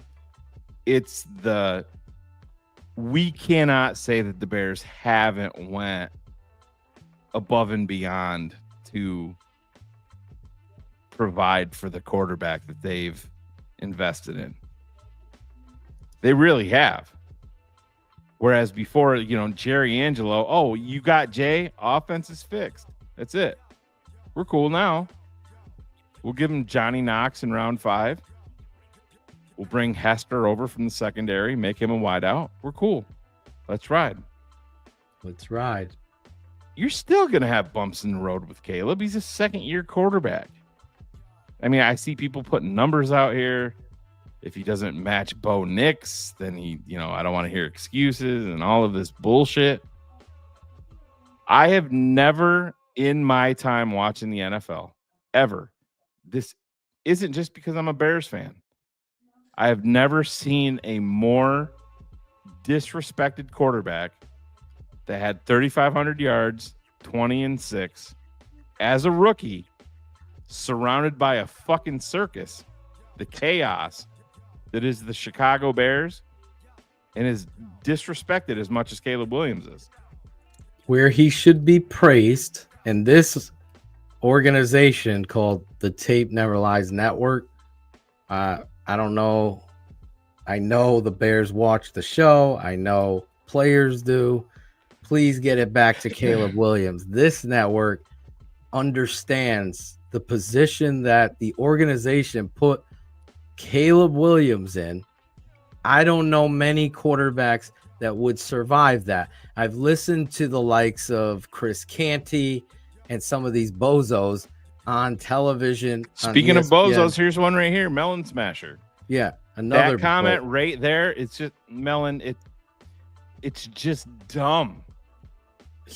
It's dumb. His head is a melon, an empty melon. That's the reality of what we're dealing with. People like this, who are like mid Melon as fuck, yeah. mid AF. Melon wishes he was mid. He's below mid. Yeah, but he's sub mid. The reality of what the Bears put them through, on one breath, someone stating on the network that, well, most quarterbacks wouldn't survive that. But Caleb did. And went out there and put this team in positions to win versus your division. Every one of those games, Caleb Williams, if you look at it truthfully, like we do here, Caleb Williams, the young rookie quarterback with the pouty wide receiver and soft as fuck, mid as fuck tight end, and terrible offensive line, maybe mid as fuck, and probably the worst head coach in the entire NFL, went out there each and every week putting his team in positions to win. Kicks being blocked, coaches not using situational football in the right way. That should be a high school coach would have handled these game situations better. But yet Caleb Williams is going to be tagged when Jaden Daniels in a Bears uniform, these guys that rewrite here, the Bears should have taken Jay. He would have been out week 5. No doubt in my mind. Out. Done. Caleb is on a different fucking level. And forget, I mean, the numbers don't lie. The tape definitely doesn't. What he was dealing with. If he just would have thrown more picks, man, it would have been. Oh my God. You have people like that out there. Doubling, tripling down on it. Yeah, Robert Mays was one of them. And Robert Mays should probably stick to arithmetic and teaching fucking math. All of a sudden, these nerds that come out, and if he was here, like, Robert, you don't know anything about football. What you know is statistical and analytics. What tape are you fucking watching? When they slide protect the wrong way and the running back is fucking lost, and Caleb scrambles out, but you have a stopwatch going on with Melon fuck. You and Melon fuck are sitting there with a stop. Well, it took him 8 seconds there. Did you recognize the missed assignment and him scrambling? Is that a part of your average time to throw? We can manipulate numbers. That's what they do in this league. Mike Greenberg on Monday morning can go through all the statistics. We're going to give you the Michaela, but we got him down there, but the kick was blocked. It's pathetic. Understand, there has not been a real head coach in Chicago ever since Ditka. Like, Lovey never was a head coach on any level. High school, let's go through them. The one coach they hired that had, John Tressman. Fox. Mark Tressman and John Fox were coaches that had head coaching experience. One had his one foot out the door, basically was ready to go golf and hang out with some fucking prostitutes or whatever he was doing. The other one was softer than our fucking Charles Leno. So Fuck you, Bullets. what are we going to do there? Now we have another guy that's never been a head coach, but everybody's crowned him. And listen, Ben Johnson could be the greatest thing. Me and Shane don't know Ben Johnson. Guess what? Guy Finley don't fucking know Ben Johnson. I'm Neither just does Melon Smasher. I just need to see how Ben handles training camp. That 100%. I said I'll know in 5 minutes. That's gonna tell me everything. Greg Braggs or Sean Stewart call me up on the phone and are like, bro, the camp is kind of soft. That's it. I already know. Let's all pull the starters after a fucking series. I'm not smart. There we go. Oh my God, Greg, droning on and on. Shut the fuck up, dude. Speaking of Greg, he appears when I bring him up a couple times. He's trying to make himself look important because, listen, what are you driving? If you can drive and be on StreamYard, you can at least turn your phone horizontal. No, I can't. I don't want to.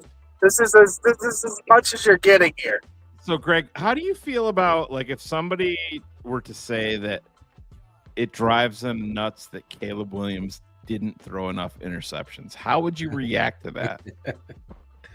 That was a Carm narrative throughout the year too, so I mean, I know you guys are a little hardline against it. What's that? No, I mean, I can look at the other side of the coin. It's essentially people saying he needed to be more aggressive, to take more chances, try to throw into tighter windows. There were times where play more hero ball, like they said he needed to stay. Well, it's not even just hero ball. Like, throw more 50-50 balls.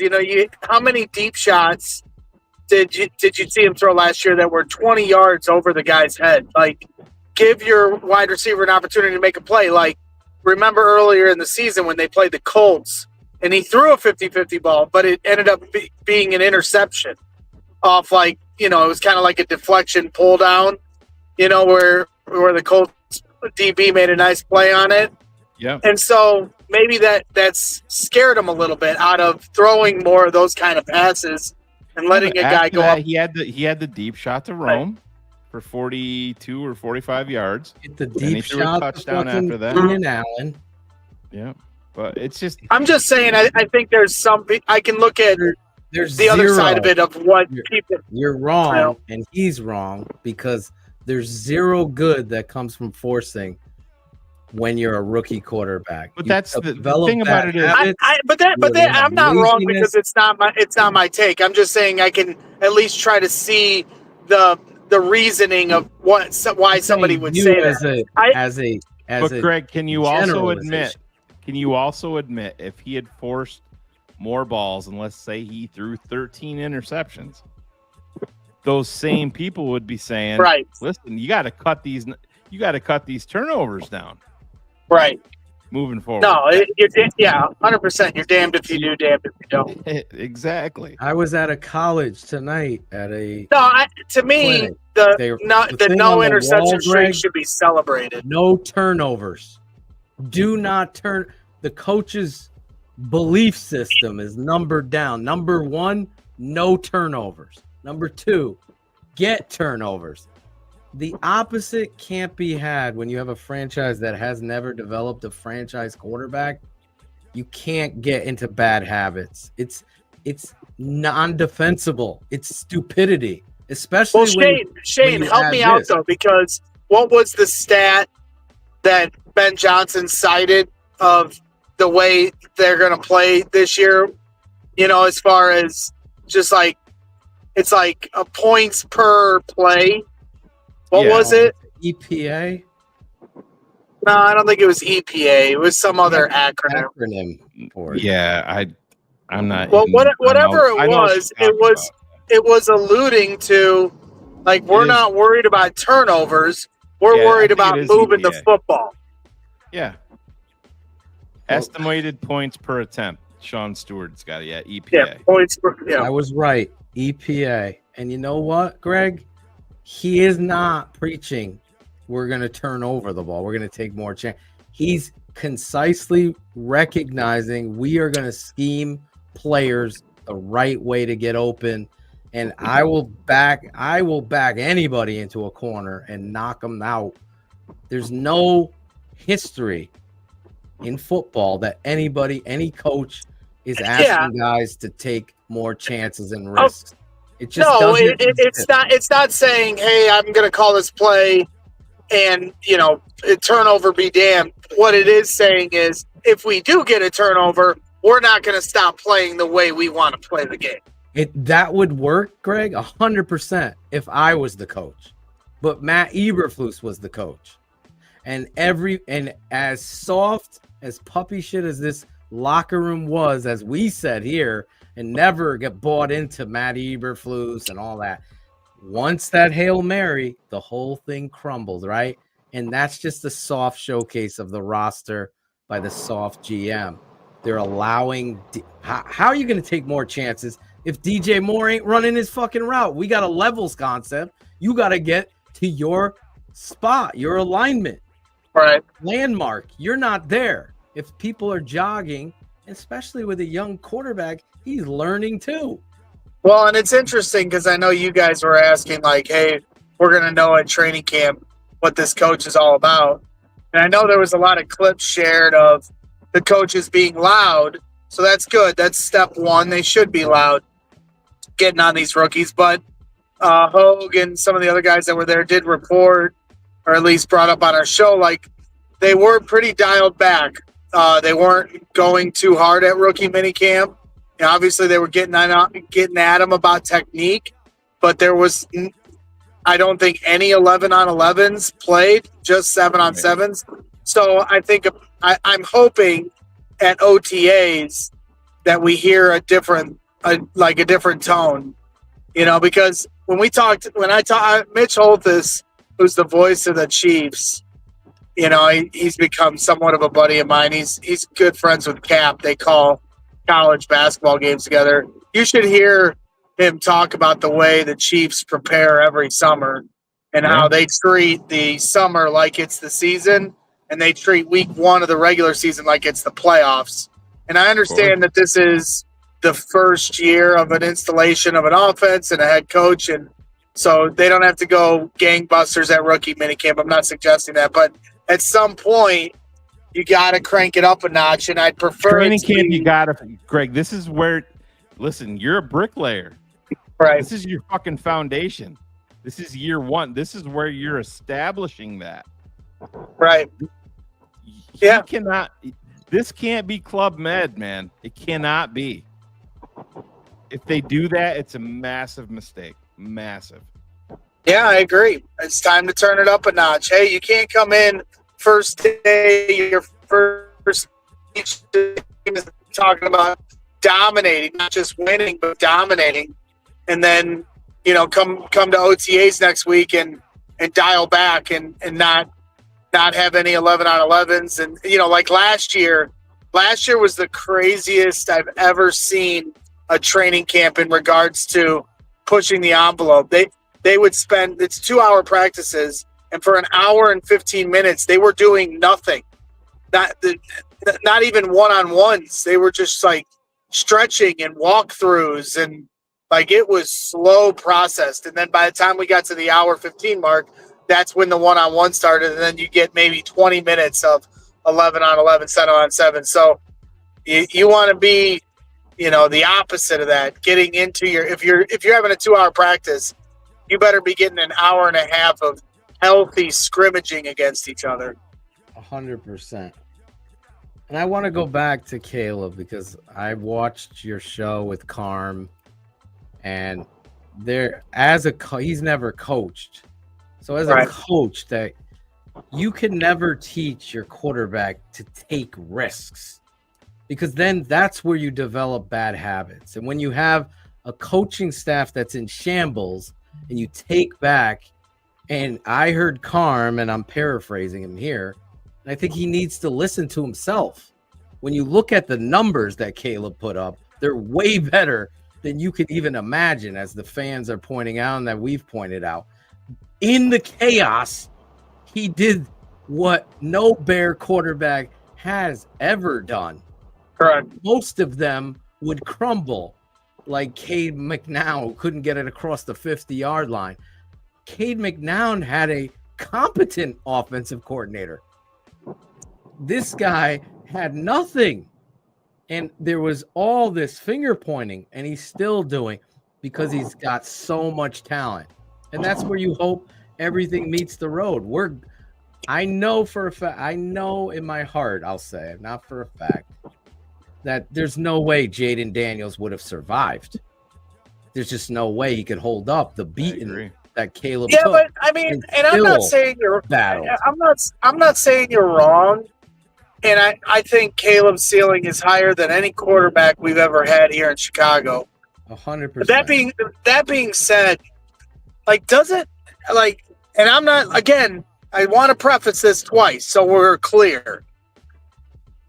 I'm not saying his end result's going to be Mitch or Fields, but what you're saying right there, everything you're saying, doesn't all this sound familiar? Like, is it really necessary?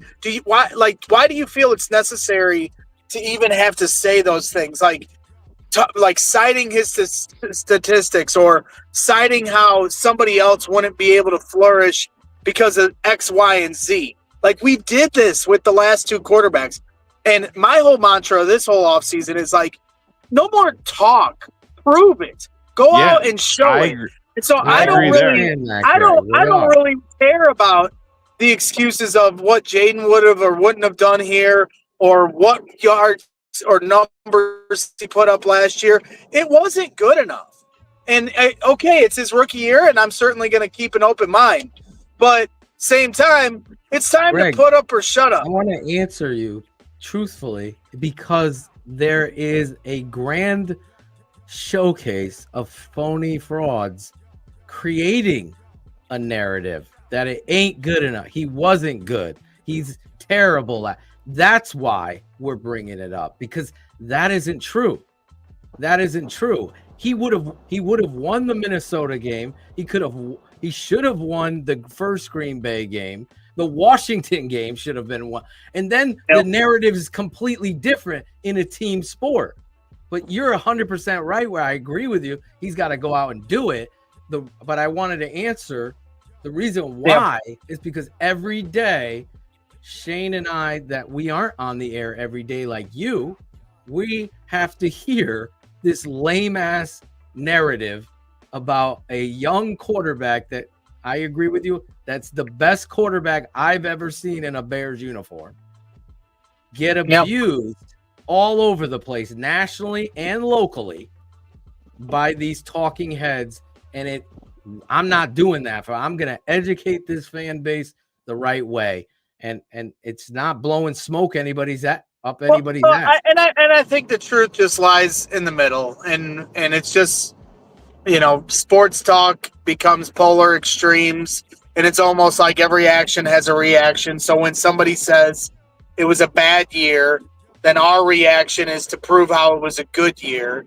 And let's just call it for what it is. It was an average year. There were some very good moments and there were some very bad moments, and clearly there's a learning curve that he still has to hit.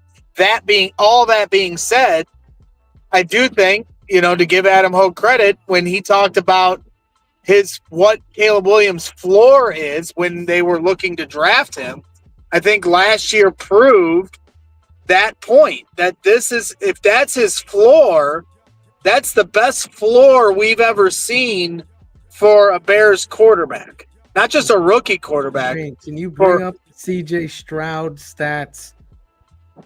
This is where I have a problem. You see, Greg, in a team sport, the winning and losing is done by the team, not by the quarterback alone. So one quarterback, CJ Stroud, was being lauded as the greatest rookie quarterback season. When you look at what Caleb had to do, truthfully, as a football guy in Chicago, with lackadaisical effort on players, a terrible offensive line, and a coach that was horrible, that everybody's calling the worst coach in the NFL last year. So he puts up almost identical numbers to the CJ Stroud rookie quarterback, rookie of the year. And we're saying, no, it's got to be, no. Who the fuck is doing what he did in that chaos? It should be applauded. I know Shane has a picture of it, and that's why. There you go. Caleb Williams versus Stroud. Total yards, 3960 for CJ, 4030 for Caleb. 63. And this is both their years last year? No. Rookie years. CJ Stroud rookie year where he won rookie of the year. Total yards, 3,960 for CJ, 4,030 for Caleb. Completion percentage, 63.2 for CJ, 62.5 for Caleb. 20 touchdowns. 12 interceptions for CJ, 6 for Caleb. 87.0 passer rating, 87.8 for Caleb. So Caleb, that's fascinating, right? Like when you just break it down to that. But Phil or Greg, you know as well as I do that he's CJ Stroud and his rookie year have been put up on a pedestal of greatest rookie campaigns it's from ever in history. That stat. What's that? I think the chat is that from 2023 or 2000? Yeah, it is. It is. It's my bad. It's 2024. Okay, so their years right now, right? But Caleb's season was. I mean, I listened to Robert Mays talk about it, and it's just it's abysmal, and it's just so much work to do, didn't live up to the hype, and people are just. I think. Everybody got overcoming negligence, Shane. I don't get it. Right, but don't. Greg, that's what you have. This is where, you know me. I'm always like devil's advocate, especially with you guys. It's like my tendency to at least try to play. But like, you guys are the tape never lies, right? Like you guys don't cite stats. So like even hearing you like we all watch the games. So like I don't need to hear the stats to know what we saw last year. It was a mixed bag where you saw a lot of potential, but then you saw a lot of bad moments. Like the sacks can't be, not included when you talk about the numbers. And just overall, like the eye test, the tape never lies. And so there was too many moments where the tape wasn't pretty. And so that's where you're getting guys that are creating narratives. I'm not sitting here saying, well, it wasn't pretty, so that equals he's a bad quarterback. I understand it wasn't pretty because of all the variables you guys are mentioning, like from coaching to personnel and everything else. I bring the stats to the story of what Carm is trying to say. Take more chances. No. Look at the reality of what you did in chaos. You don't develop bad habits. You don't succumb to a losing culture. You want to overcome that. The kid wants to win championship. Does he have to work hard? 100%. Does he have to get better? 100%. Where I defend him is I was watching the tape and I'm seeing errors in coaching philosophy, and offensive line play, and just simple fundamentals. Well, and where you can point point to the coaching aspect of it too is it wasn't a coincidence that somebody pull up his first half versus his second half splits in games. And, first half, getting off the bus, your first 15 plays, how you do before the adjustments, are made. Like, to me, the way they were unprepared going into every game spoke to coaching. And then once the game kind of starts to get out of hand and now everybody's kind of doing what they got to do to make plays, then all of a sudden he started shining.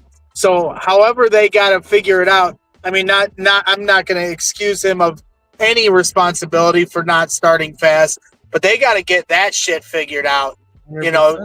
The first drives, they didn't score a touchdown on a first drive all season long, right? No, I don't think they did. I think they only had like 2 field goals on first drives of the season for the entire year, and that's insanity. That's almost impossible. You don't have a solid run game. Your offensive line.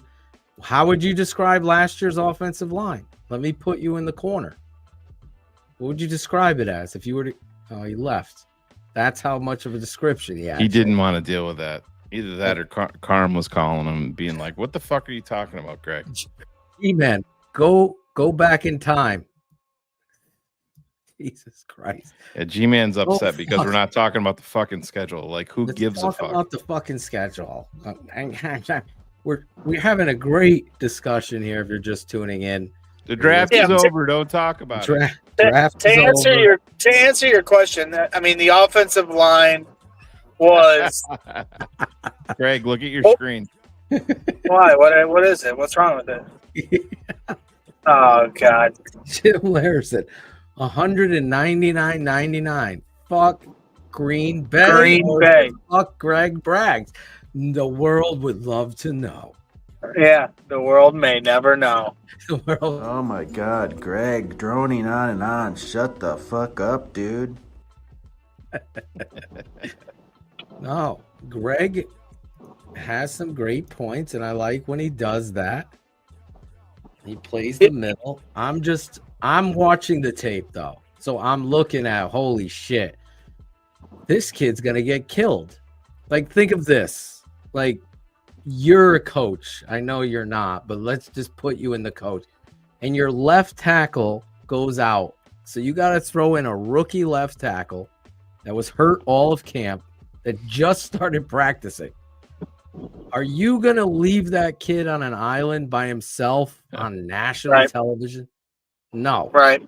You're going to fucking make sure the game plan now is no matter what, we're chipping for Amagaji. No matter what, every third down, every situation, the tight end. They didn't do it at all.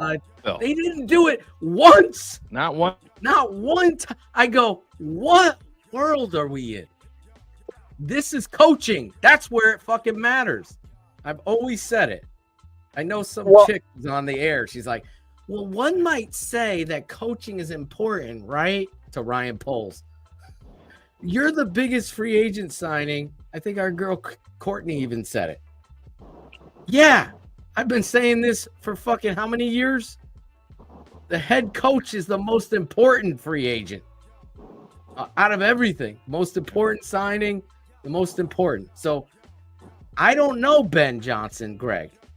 I know he can call offense of plays. Can he be a head coach? Don't know. He surrounded himself with good coaches. That's a check mark. He's saying the right things. He's fiery. All these things are check mark. But we're going to find out quick. Yep. Because it's a whole nother ball game to be a head coach. A whole nother ball game. It ain't calling plays. This ain't Madden.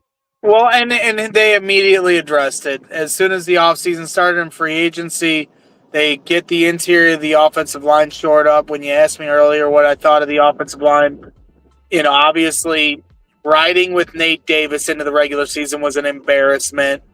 Betting on Tevin Jenkins. Yeah, I mean, that was it. That for me was the start of it. When you were at camp and you're watching him kicking around the Dandelions, and then they give him a starting spot to start the year, that was an embarrassment. And, betting on Tevin Jenkins, as much as we all loved him, to play a full season was reckless. And then to not draft a center last year when there's so many quality centers available in the draft was, for me, utter stupidity. So they put themselves behind that 8 ball, and they bet that they could get through the season and then address it, the way they did this offseason, and that they bet wrong there, and that costed Matt Eberflus his job. So maybe, from a fate standpoint, it worked out for us as Bears fans, but hard to sell that when we were going through a 10-game losing streak. But Greg, obviously, Ben, go ahead. I have some trivia for you. Oh boy, well, I'll get this wrong. So, shout out to Jim Larison. Since 2005, the Bears have drafted a little over 170 players. Right. Out of those 170 plus players, how many defensive ends have they drafted in the last 20 drafts? How many? Every round, every selection, the Chicago Bears, how many have they drafted? It's what year? 2000 what? The last 20 NFL drafts. So it's from 2005 to 2025. How many? Well, we were just talking about the defensive end that passed away. He was Gaines Adams. They traded for him, so that wouldn't count. Oh, they traded for him? Yes, Gaines Adams. Did. Okay, I forgot about that. Hire me at CHG. I'll clean up all your miscues. But anyways, how many? Yeah, well, I told you I was going to get this wrong. Give me a number. 20 NFL drafts, a little over 170 selections. Well, the way you're asking it, I want to say like 4. No, well, that's what stupid. Alex Ramos said. 10, and one of those was Shea McClellan. In 20 drafts, Greg, 20. So Ryan Poles has had 34 selections since 2022. 14 of those have been first, second, and third round draft picks. Right. He's drafted 0 defensive ends with any of those picks. In all of his drafts, in 34 picks, he's drafted 2 defensive ends, and that ties him with punter, where he has also drafted 2 punters. Wow. He's drafted the same amount of punters as defensive ends. Now, both in round 5, Dominique Robinson and Austin Booker. Round 5. So the highest, if you look at punters and defensive ends, the highest player that has been drafted was Torrey Taylor out of punters and defensive ends in round 4. Oh my God. Not good. It's nuts. So you're saying we should trade for Trey Hendrickson? Yes. I wouldn't. You have to. You have to. It has to be done. Because look what you have. Like, don't give me this. This is, as Logan is saying, I agree. Mark it down. Me and Logan have been agreeing tonight. Mark this date. It's GM malpractice. I call it the Holy Trinity. Quarterback, pass rusher, then left tackle. That's how it should be built. The Bears have neglected the end position for years, the quarterback and end and left tackle. How many of those picks have been left tackles? What was Gabe Karimi? He was a right tackle. Oh, if you go all the way back. If you go all the way back. Chris Williams, he was fucking guard. Your boy Charles Leno. Charles Leno was a 7th round pick. I'm talking top 3 rounds. Top 3 rounds. Armagaji, they drafted. He's the highest one. The highest.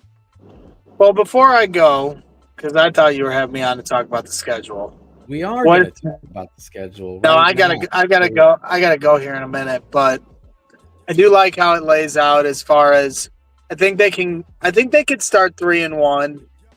I mean, it's not going to be easy, but I think there is a realistic scenario they can start 3-1 before the bye. And if they can get out to a fast start like they did last year, and then just somehow avoid losing 10 games in a row in between, then I like the 3 of 4 home games to finish. So, it's not all bad. I know the schedule looks pretty rough, especially the road slate. But I like how it starts. I like how it finishes. And then when you talk about the 3 winnable games with the Saints, the Giants, and the Browns, I kind of like how they're spread out in October, November, and December to kind of like break things up depending on how things are going through each stretch, if that makes sense. That's kind of where I'm at with it. How do you feel about I'm excited about them opening up Monday Night Football in Soldier Field. Oh, I love it. I love that we get to watch the entire slate of the NFL schedule before they play. I know some people don't like primetime. I'm not one of those for that exact reason. I want to be able to watch all the games without being just sole focused on the Bears. And so to be able to do that's cool. And then just from a X's and O's standpoint, J.J. McCarthy, may or may not be a great quarterback, but that first game at Soldier Field, that's going to be a tough billing for him. Yep. So I think, the Bears have the edge with quarterback, but they might have the edge early on with the coach. Ben Johnson could end up being a great head coach, but I don't know if that's going to be game one. So, So it's going to be an interesting chess match. You'll have Dennis Allen, and Brian Flores trying to dial it up against each other. But I'm excited for it. 117 days away. Flores has given up 30-plus points 7 times as a defensive coordinator for Minnesota. 4 of them. 3 of them from Ben. 4? Wow. Yep. Wow. Well, I'm gonna go in, get to bed. But I appreciate you guys having me on. Yeah, well, we're jumping on. Yeah. We'll see you soon, Gregory. Maybe. All right. Good night to everybody except for Jim Larison. We got a bigger strip. Every time. Works every time. Later, boys. See ya. All right, brother. The great Greg Braggs from CHGO jumping on. That could segue us into the schedule. Yeah. Approach the 11 o'clock hour. Yeah, and I always hate the Chicago Bears website. They can't just show you the schedule. A regular schedule. They just got to go into it. You have to do pictures and all of this bullshit. It makes me mental. I was just saying the same thing as I was pulling up the schedule. I end up finding it on a notepad in their app. I didn't finish the video. I didn't even play the video. Produced. It was kind of hokey when I Yeah, there's been a lot of hokey with the Bears media department. Yeah. So here we go. A live look. Yeah. So In on this thing or no? yeah, let me bring up a better one. Yeah, that one. ESPN sucks. Yeah, I got one here. I like one with nice pictures and stuff. So guy who's a nerd doesn't have any. Well, so here's our preseason. So those are the two. There's 3 preseason games. Yep, 2 at home, and then on the road in week 3, Kansas City, Miami, Buffalo, Kansas City. And then that brings us to the regular TBD, to be determined why. They don't know when they're going to play this game. Dolphins? I guess time-wise, yeah. Who knows? Had all year to figure that out. Yeah. Maybe But so, yeah, like we talked about, Monday Night Football, Minnesota in Chicago, Soldier Field. I think I think it's going to be electric. I think, I'm all about setting the fucking tone. JJ McCarthy, it's a tough spot for a rookie quarterback. Come in on the road, Monday Night Football. The emotions, first start, and the Bears are going to be right there with him with Ben Johnson, first time head coach, Caleb Williams going into big year number 2. But listen, I'm putting my money on Chicago in week 1. That's where I'm at. 100%. He's coming in. He hasn't played, and he's going into Soldier Field. It should be electric out there. I know Kerry Franklin broke down. He bought tickets. I think Michelle K is going to that game. Yeah, Kerry Franklin will be there, he said. Yeah, absolutely. 9-8. I might go. So Kerry then picks me up in the jet. There you go. Donnie Field. Don. We got to call Don. Jim, you picking me and Shane up in New Haven? Actually, pick Phil and Shane up in Syracuse. How's that? Shane's gonna drive here. Yeah, and then week 2 in Detroit. So you get the Ben Johnson return. And dude, I went over, Detroit's away schedule is brutal. So I mean, you could easily see a pretty massive step back for the Detroit Lions. And you know how it is, Phil, as a coach, that they're replacing everybody. Offensive coordinator, defensive coordinator. We got coach. No, he came back. Antoine Randall L is gone, but the head coach is now our assistant head coach. Yeah. And then Dallas, listen, a lot of turnover Not there. a big believer in Dallas. Yeah, I think that's a win for the Bears. Now here we get into the thing. Here we get into the part of the schedule that I do not like. I hate the week 5 bye. Oh my God. That's terrible. That's not good. It's like the Wolverine schedule. We got a week 1 bye. What the fuck is that? We had a bye week last week. 47-6. That was flag. I know. Tackle. That means if I have a bye week 1, that means I can go to the Minnesota game. Right. Kerry Franklin, pencil me in. Shane and I are coming. Brett Maley, I'm sure, will be at this game in Vegas. Vegas with Bullets. Yeah.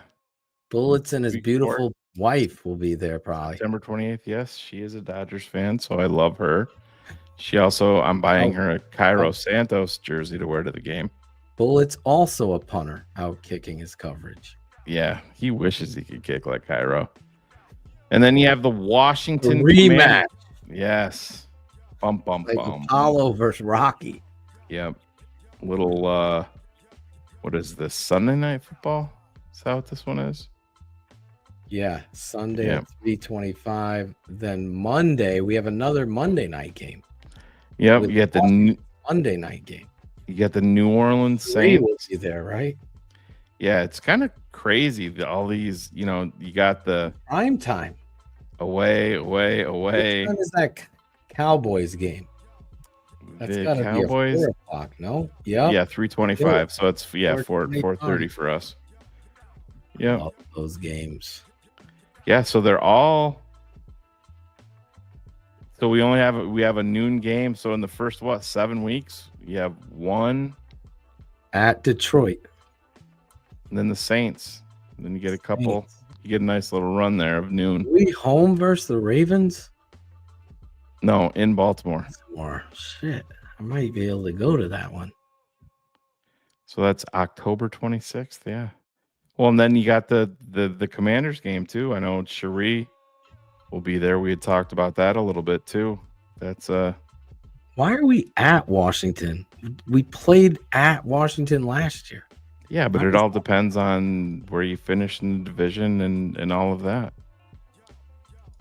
I mean, how many years in a row? How many years in a row were we in San Francisco at that one point? It was like 3 years straight.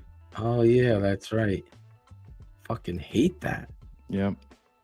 And then you got at Baltimore, at Cincy, the Giants at home, and then this is the territory where you're getting into the potential. Ravens is gonna be tough. You're getting into the TTNL potential tailgate territory right now. Amen. Yeah. So Giants. When's the Giants? The 9th? yes, right there. Week 10. 11-9. We went to opening weekend. What's that? What if we went to opening Monday night? On whatever that is. September 8th? When's Labor Day? Before that. It is? Maybe it is. I don't know. Somebody will have it in the chat. Fuck is Labor Day? Is that Monday, the 9th? Is that Labor Day? I do have a bye week to start the season. That's why I'm like, I might be able to go to that opening day. We can make that happen. Tailgate 9/8. Yeah, so somebody's saying it's the first Monday, which is September 1st. Yeah. I'll just take off from work. Fuck that. Fuck quit work. Get us some more super chats. We'll quit Get work. some more super chat. Come on. Get subscribing over here so Phil and Shane can retire. Yes. So you got the Giants week 10 every day at Minnesota, then Pittsburgh. You come back on 11/23, then Black Friday. Good matchups. A lot of Yep. Black Friday, Philadelphia Eagles, the Marsaw Bowl. The Marsaw Bowl. Yep. Black Friday. Yeah, I would And love. Green Bay is Oh wait, I thought it was a Saturday. I thought I read. No, that's the next. We play Green Bay twice in 3 weeks. So right there, week 14 and week 16. Oh, they got another TBD there. But that is a Saturday game. Why is it TBD then? Who knows with the Bears? That is a Saturday game, and it's George probably hates Saturdays or something. Yeah, I've told them no Hard Knocks and no Saturday games. Then we go back to San Francisco. Then we're going to San Francisco. Yep. And then we finish it up with Detroit at home. Yeah, I mean, the schedule is what it is, man. Listen, you gotta, you play who you play. I'm not gonna say, it's the Bears division is tough, so that makes the schedule look that much tougher because of the division that you play in. So Guy is saying the TBDs are games that can't be that can be flexed. If it's Saturday, it's already flexed. That's it. That's why I don't get it. I've heard several times it's Saturday. Why is it TBD? Yeah, whatever. Blame I don't George. know. I blame George. It's fucking the Bears. National prime. How many primetime games is that? 4? I count 425 games as prime too because So well, then if you do that, then you're at 2. everybody and their brother 3, 4, Cowboys Bears, 5. no doubt. Then you're up at 5, and then I mean, wasn't there the promo that this was the Green Bay game on Saturday that was under the lights? Didn't we see some promo? Yeah, that's why I'm saying. So Jim, who's I trust more than anybody in the chat, him and Carrie probably. It might be at 3 or it might be at 6:30. What go. time is church, George? Then that's when we're gonna have our game. But no Christmas, no Thanksgiving this year. So no Christmas, no Thanksgiving. I was positive we were going to see a Chicago-Detroit Thanksgiving game. I thought so this year. too. Thank God. Yeah. I'm like, can I enjoy my fucking Thanksgiving day? Do I gotta yell at a call timeout? Oh my God! Call timeout. Don't remind me. That ruined the entire day. Same guy saying that Caleb should throw more interceptions was also the same guy who said Caleb should have called timeout. Yeah. If you remember. Oh yeah. In guys, there's several of them. If you just don't like Caleb, maybe go analyze another team. Yeah. It's like you can't be biased like that. Nah. It's too big of a position. And I think Caleb's built a certain way that he could tune it out. But yeah, and it's just listen, man, and you know, Courtney brought it up and I get it. I know there's been the Bears put it out there and talking about, you know, Ben Johnson put it out there saying that, you know, maybe it wasn't Ben, it was actually Declan Doyle. You know, Caleb is in here on Saturday by himself, you know, working out and, you know, going through, you know, their stuff by himself in the Walter Payton Center. But that's exactly what he should be doing. I'm not going to praise the kid for doing that. You know what I mean? That's exactly what you should be doing. So that comes with it. So I'm not going to heap praise on you for doing that. You're an NFL quarterback. That's part of the package. You should be doing all of that stuff. But listen, I don't know. Some people get so over the top excited with these schedule releases. I know the NFL makes a extravaganza out of absolutely everything they do is gold. Everything. Yeah, it's what was that dude who touched everything? Solomon? Who was it? But now they're talking about, you saw Adam Schefter and a couple of different people come out. I haven't seen anything. So you talking about a lottery. They're gonna do like the NBA's bullshit, which is weird. I know how they, you know, you saw the media swarm around that. Yeah, I could see the NFL trying it. They're gonna do a lottery for the draft. They're not saying they're going to, but I think that it would be in consideration for them at some point to try it out and see how it goes. It'll be another must-see TV event. Oh my God, we'd be live streaming that shit. Fuck. And that'd be right when the Bears are getting good, so we wouldn't be in the fucking lottery. Anyway. Bring their fan of the year to fucking spin the fucking wheel like on fucking Wheel of Fortune. Yeah. Fucking Plinko. Pick 7. Everyone hates that fan. What's that one fan that brags about everything he does? The same fan the Bears voted as fan of the year, the Bears organization quit on the Bears during the season. I'm gonna go cheer for my Falcons. Good job, George. Good job, staff. You really vetted this guy. Fan of the fucking year. Yeah, and Logan's right. Logan's right. If they can do that, you know, it's the storyline. Hey. I would not be shut. They could make that a prime time event. What's the rhyme for Manning? What's the kid's name? The what? Kid from Texas, the quarterback. Why am I going? Arch. What was the rhyme? Like tank for this kid. Yeah, I don't even think he's coming out, man. But there was a funny sign for Arch. It rhymed. Eli didn't come out. Peyton didn't come out. He doesn't need I the wouldn't money. come out. The fuck you doesn't need coming the out money. for? You're making more money at Texas right now. Yeah. Keep doing that. But I yeah, forget what the rhyme was. yeah, I don't know what it is, but let's wrap it up here, man. Yeah, man.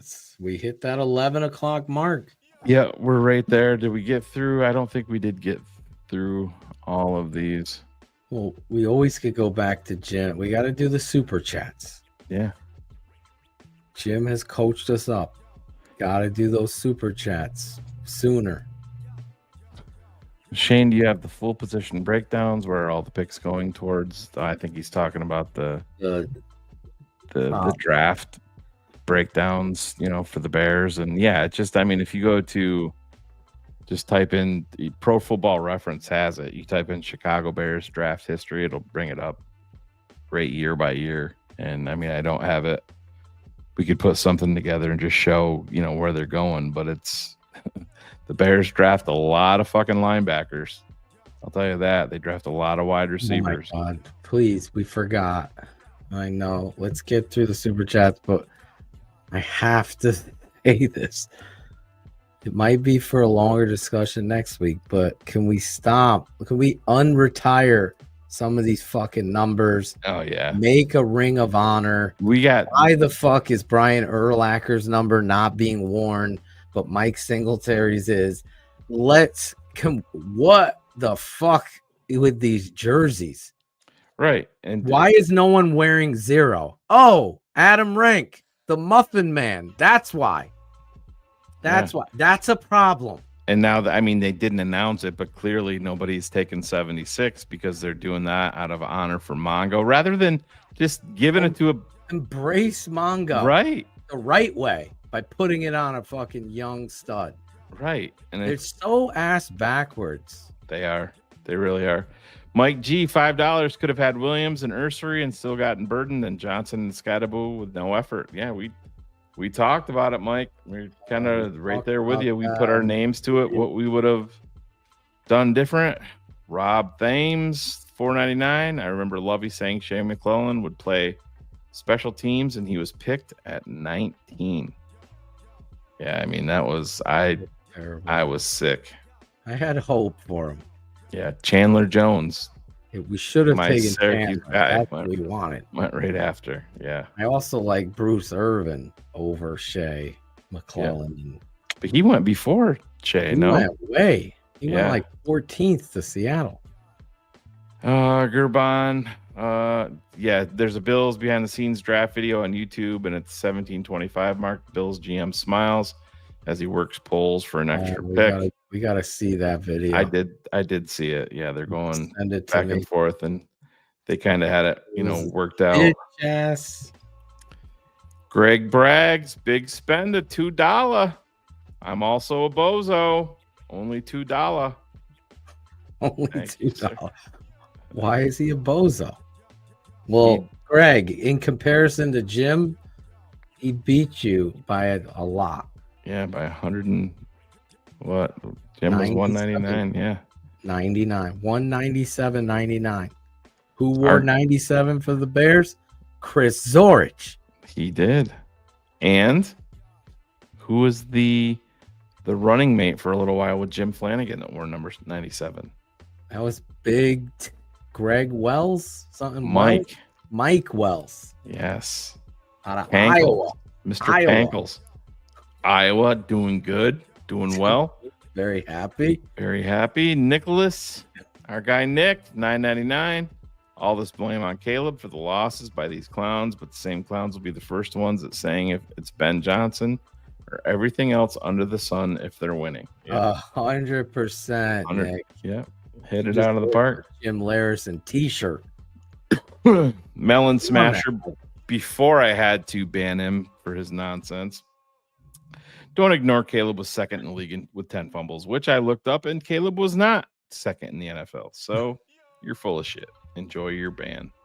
And we saw our guy Jim Larison finishing it up, 199.99 FGB.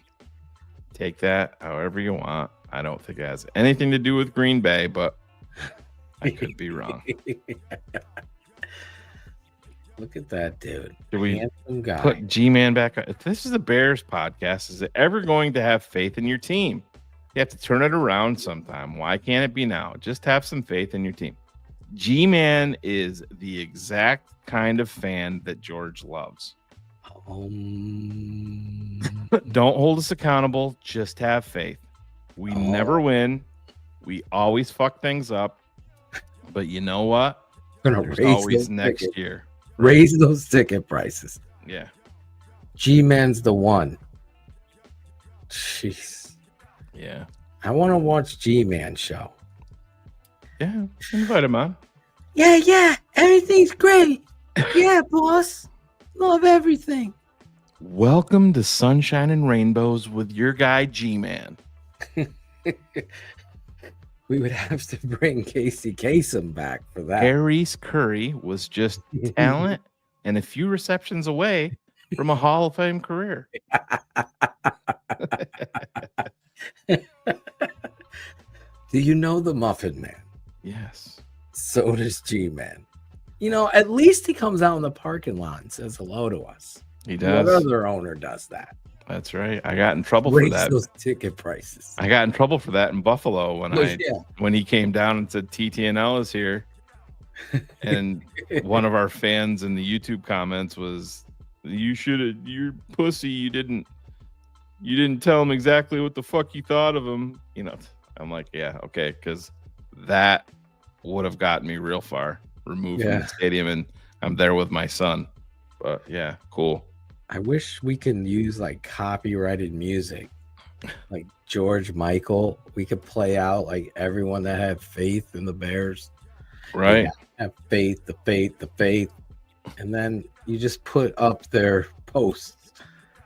You guys just, I love you, but yeah, you guys just never are positive.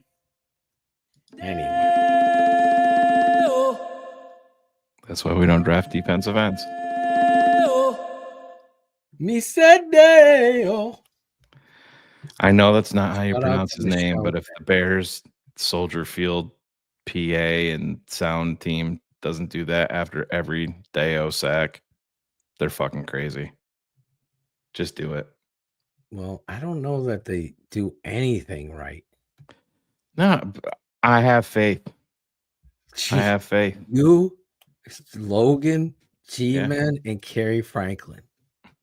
We will become your Bears Anonymous group. Yeah. Hi, I'm Kerry Franklin, and I'm a bearaholic. Hi, I'm G-Man. Chris Bolnio may have missed the last 6 field goals, but the next one's going to be true. Meanwhile, Cairo Santos is burying like 19 in a row. Bears record of bullets is like, get this fucking guy out. Hello, ladies and gentlemen. 54-yard. Welcome to 60 Minutes with G-Man. Mark Trestman may not have been a good head coach and lost the locker room, but have you seen his parade plans down Michigan Avenue? He had it all plotted out, and it was going to be glorious. Our next request and dedication goes out to G-Man. You Gotta Have Faith by George Michael. G-Man writes, I've been a long-time fan of the Chicago Bears. My faith in it's so good. My faith is beginning to waver. No, it only grows stronger. Yes. All these losses have calloused me. And then all of a sudden you hear the guitar in the background. I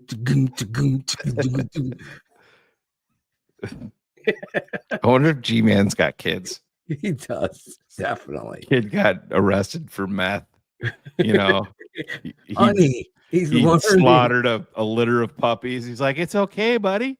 Listen, it was just a bad day. It's just a bad. Oh, you ran your car into a daycare because you had a needle stuck in your neck. You know, it's fine, bud. It's just a bad day. We'll have some faith. Listen, we'll rebuild that daycare brick by brick. Brick Have by a little brick. faith. Yes. It's going to be beautiful. There is the one thing I'd like to steal from Bullets has used this fucking joke. Fuck you, Bullets. 2 weeks in a row, and it still sucks. Bullets, you're not a comedian. You're not a good comedy writer. We got to work on it. It's got to have some comedic timing, as they say. He needs to have a little faith in the big boys on the show. Fun fact, Casey Kasem was shorter than Phil. Great. So is the Bears trainer. Bears equipment man. I just, what was the other thing? He made me fucking forget it. Bullets is dumb joke. Fuck. Guess that's how we gotta end the show. On Bullets is joke. Gotta have Actually, Bullets is correct. Casey Kasem, 5'3". So he is right. He is. It was a fun fact. But how long did his body get carried around? Well, a long Remember time. that? It was like 11 months. Yeah. He like traveled his body around. Yes, but G-Man thought that was the correct way to go about it. Put him in a Ziploc. You know what? Gotta have faith that these scientists are going to figure it out. I think the family did the right thing by keeping him above ground for 11 months while his body rotted. Yeah. It's like Ted Williams, right? Isn't he in the fucking frozen Well, he's chamber? in one of those machines, right? In case they No, didn't they fucking walk into the cryogenic fucking place and they found his head just sitting in a fucking thing on top of a fridge? Yeah. No fucking way. I'm not kidding, bro. Yeah. Oh my Guy opened it up and it was like Duval. Scared him. I thought they were keeping him in a frozen state in case they could bring people back. Yeah, but his fucking head is detached. Yeah, you can't do anything about that. They literally, I don't know if it's a joke, but they were literally saying they can upload people's personality now to a computer and keep them uploaded, like that Pantheon show on Netflix. Which is really good, by the way. Didn't Can you I imagine they're doing that? Didn't I say Ted Williams? Oh my God, Bullets. Hey man, he just writes comedy without writing. Little known fact, Ted Williams, better baseball player than Bullets. Little known fact, Angelo, funnier than Bullets. Oh, those are fighting words. We got a bigger strip.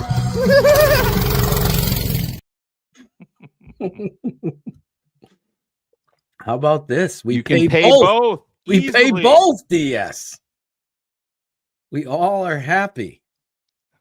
Come on, get happy. He's Like watching the the Partridge beginning of Family. he's watching the beginning of the show. Something tells me. He's gonna find out what we said. This motherfucker's calling during the show again. Who? Who is it? Me. How is he- Put him on. Put him on speaker. Put him on speak.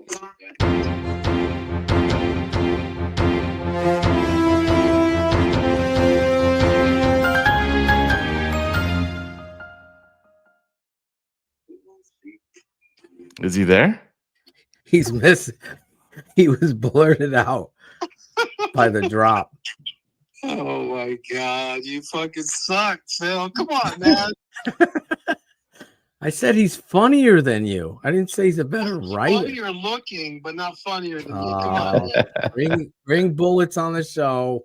Give credit where credit is due, bro. Come I on, am man. telling You you. know how much I love you, man. Come on, not as much as Shane, but you know I love you, man. Come on. See? That's why. That's because I'm not 5'4".